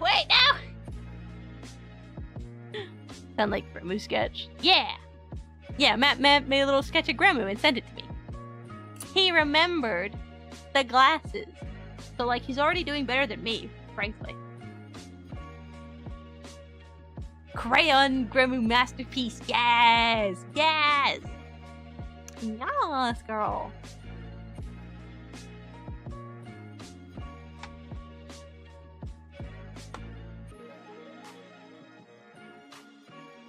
I have such a mess up. Oh, God.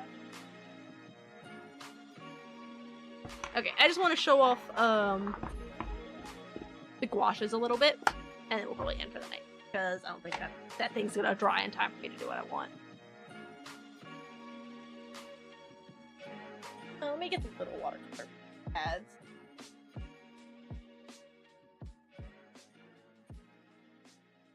I threw it across the room, so I had to reach.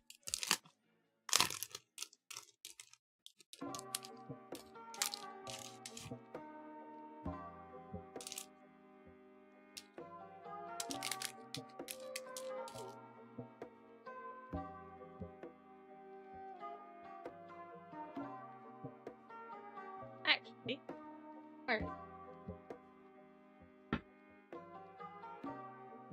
So funny enough, oh,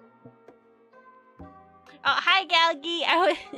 I meant to ask you at one point, I was gonna message you and ask if I could take the sketch that you sent me of the troll Sona and, if I could trace it digitally and paint it in digitally.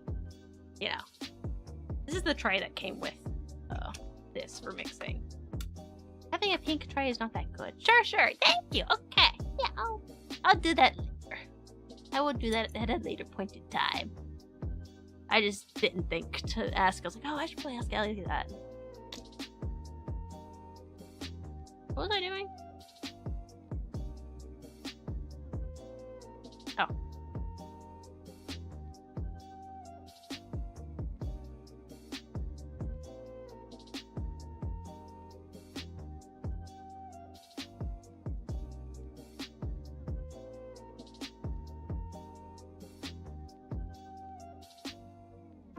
I'm gonna try and my best to show off some of gouache's abilities.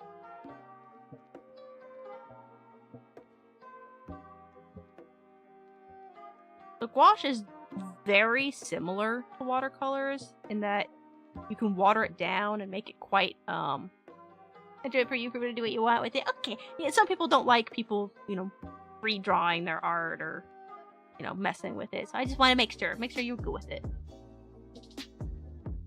Natagagi, that is awesome. Thank you, Dawaki, for letting me do the thing with the art. Don't hurt me.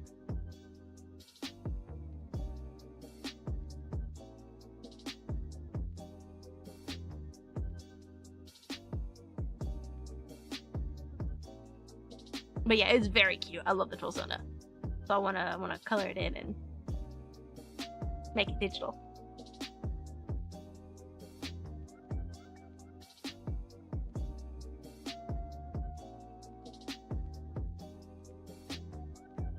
Right? Yeah. Did she show you it, Matt? I imagine she would, but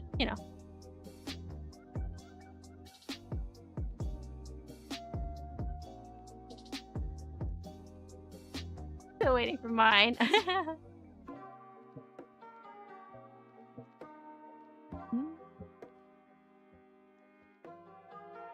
It looks like I'm drawing limes, but I'm trying to draw leaves here.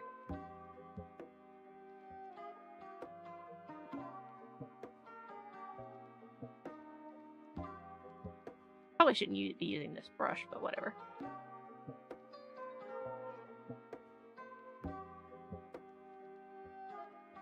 I got to see quite some doodles. I really like her art style. Oh yeah, her art style is amazing. I was like, holy god, I'm jelly.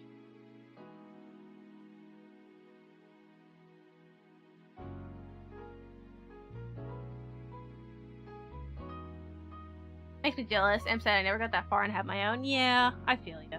I don't really like. Technically, I have an art style. I don't like it, but I have it.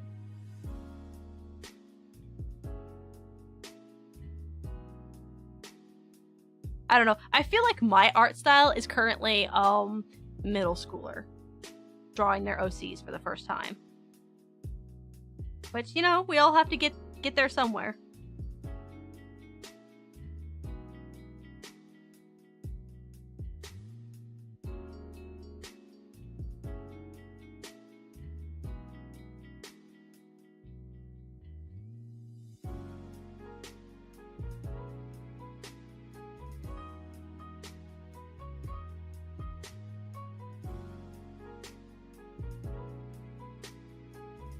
I can't wait for you to bring me my VTuber model. Oh, Lord.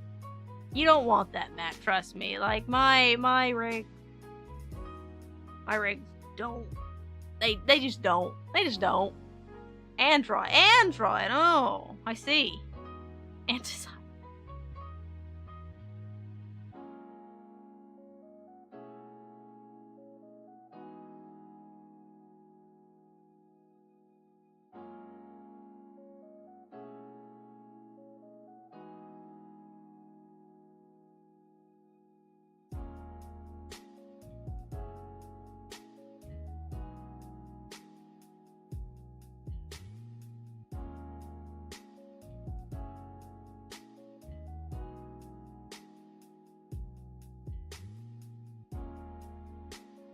I mean, to be fair, I like my picture I did. I think it encapsulates my energy pretty good.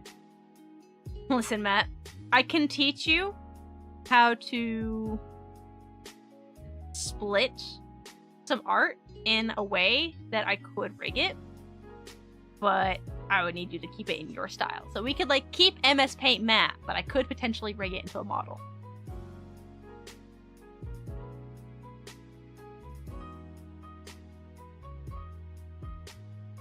We split some layers. Right.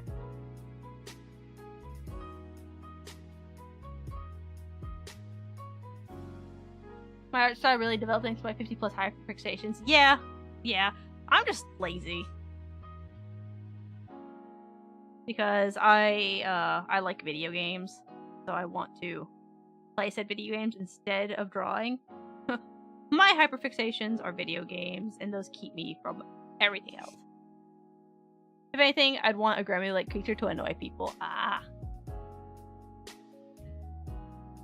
Which way was I planning to do this? Okay, so I'm going out of my way to draw these leaves like this first. So when I draw the flower on top, I can show you how it works. I don't know what happened to this, but it broken. It broken.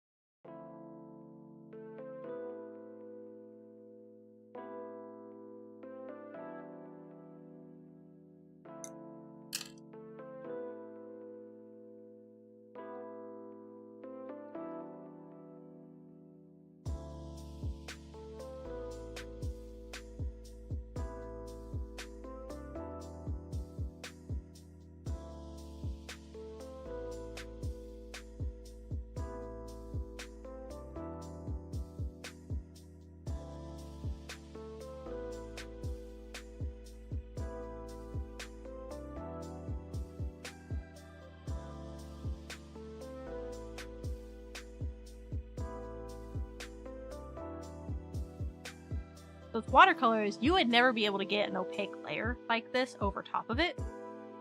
But with gouache...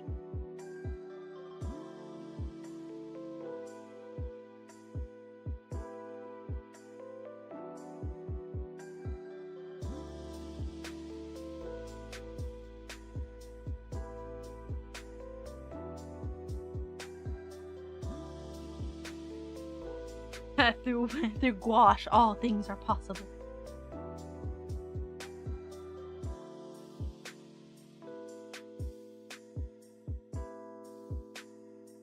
That could be the prettiest flower. But, mostly because these paints are dry. I gotta drown them in water to be able to use them.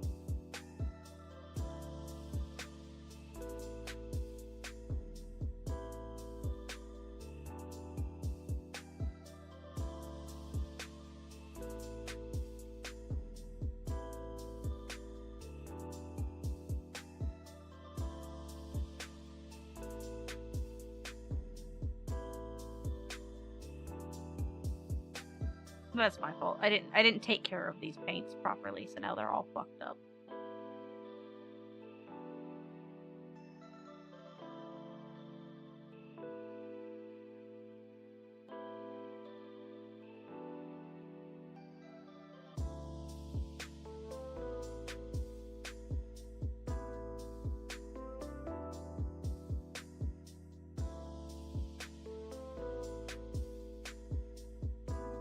You can fix them. Yeah, I know. I have fixed them before, actually. I've done it before, but then I left them again to just kind of rot, and so they're fucked up again. And I didn't fix them in time for stream.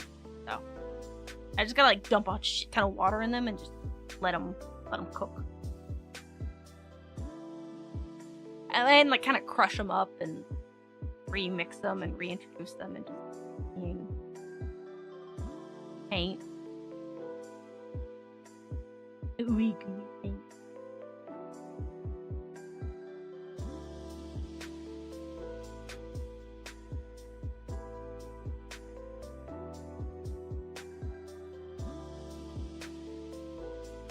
I don't use gouache that much either, so I'm not as familiar with gouache, but I'm trying. So I know just how opaque these can be, so that's why I'm like, no. Let's just paint over them. But this is a good demonstration, because you would never be able to do this with watercolors.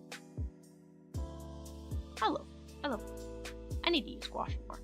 I need to paint. I need to paint more. That's what I need.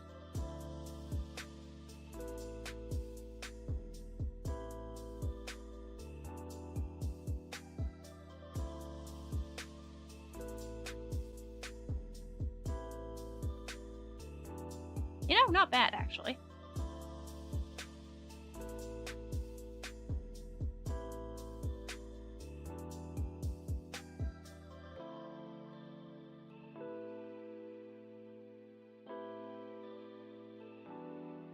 Oh my gosh, is it a flower? Yeah!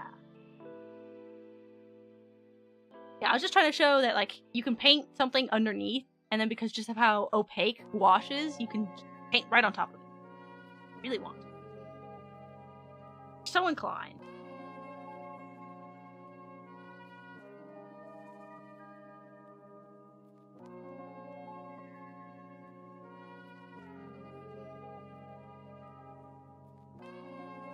If these were, like, in a good state, I would be able to do this a lot better and a lot easier, but again, I left these kind of rot. I need to fix them. Which makes a lot of water and a lot of mixing. How's the paint not mixing? It's kind of weird. You really have to be aggressive a little bit with gouache for it to mix. And since I was using pretty thick amounts of the gouache, the paint isn't reacting the same. Yeah, gouache is weird. I can't perfectly answer that question. I just know that gouache, you need to be a little bit more aggressive to reactivate it than watercolors. And the thicker the gouache, the less likely it's going to activate the lower layers. Or at least it's not going to activate it nearly as much.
One thing that I always forget about with watercolors and gouache is that when the paint dries, the color is going to be lighter than when it went down wet. And I often forget that. Or at least when it's like very water like this. Always gonna dry lighter when you put it down. I'm kind of used to 1-to-1 colors. That's how you put it down, that's how it stays.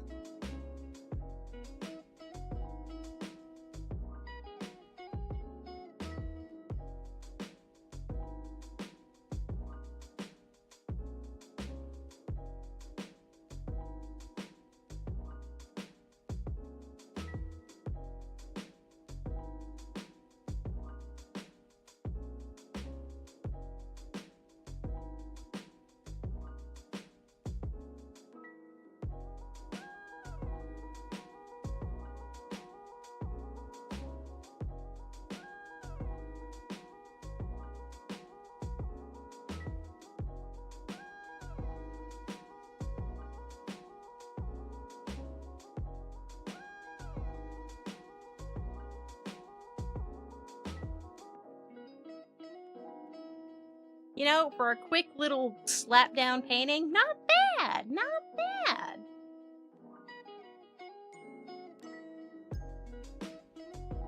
This is how the salt one is going so far.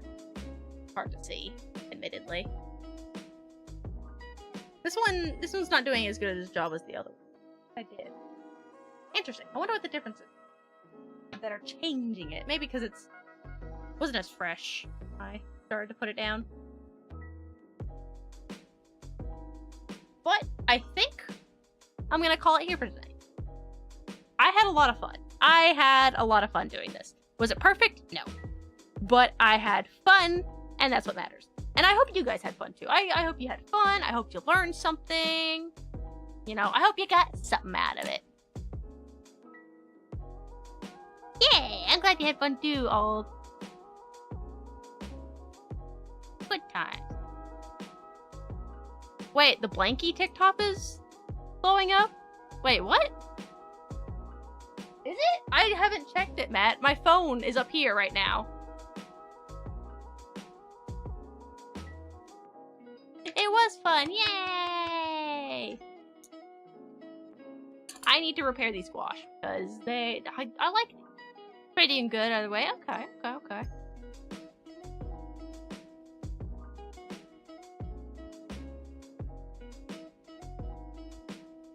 Whoa, 1.2k views! Dang, yeah, that is pretty good.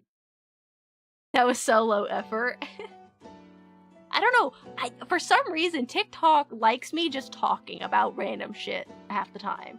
Because like the art stream ones were me just talking about random crap, and those did well.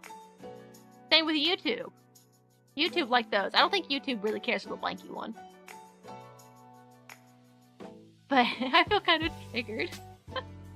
That's so funny. Well, I'm gonna fix these off stream. I hope y'all had fun and learned some things and maybe drew along a little bit.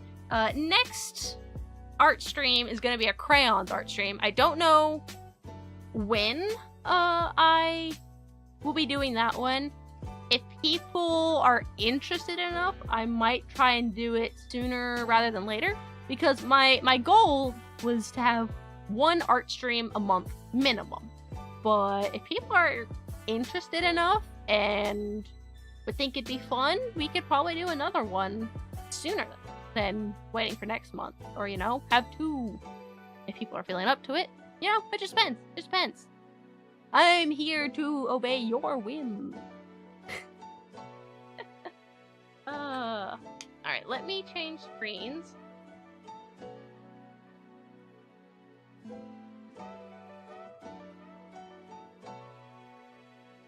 Where'd it go?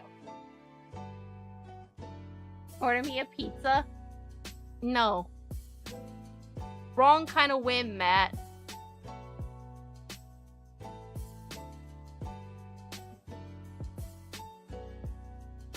You saw nothing. Nothing went wrong whatsoever.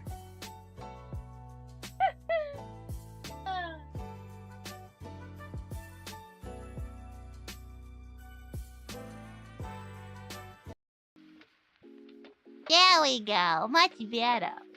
I'm gonna try using the tool that Mix It Up has, where it will suggest streams for me to raid. Actually, no. Brian's live.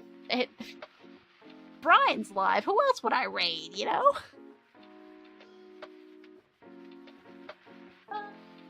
Either Brian or Jerry.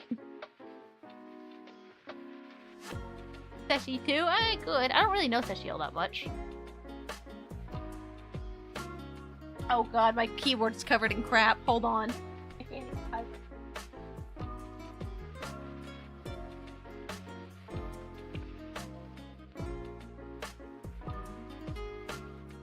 Oh, no, I didn't mean pizza.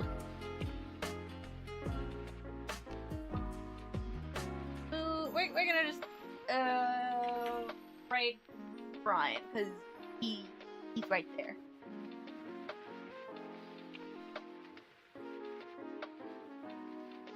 Ah! God dang it! Oh yeah! Okay, I'm like, my keyboard is all the way, like, almost behind me. My phone is over here, so it makes it a little difficult. Okay, thank you all so much for hanging out for me while I did this first experimental art stream. So I hope to do plenty more of these, and I hope to do them maybe a little bit better next time round. A little more prepared, a little more... just a little more, you know? But we are going to be rating Smooth Brain, Mr. Brian, tonight. He's playing The Legend of Zelda: Link to the Past Randomizer. Tomorrow... wait, today's Wednesday. Tomorrow's Thursday. Oh god, tomorrow's Monster Hunter Stories. I still haven't grind.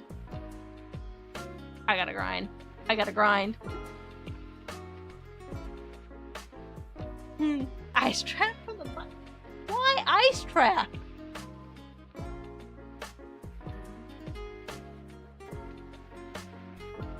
Alright. I'm gonna go ahead and raid out to him. I hope you all have a good morning, good evening, good night, whatever time it is for you. And most importantly, goodbye! Goodbye, goodbye, goodbye, goodbye, goodbye! Goodbye!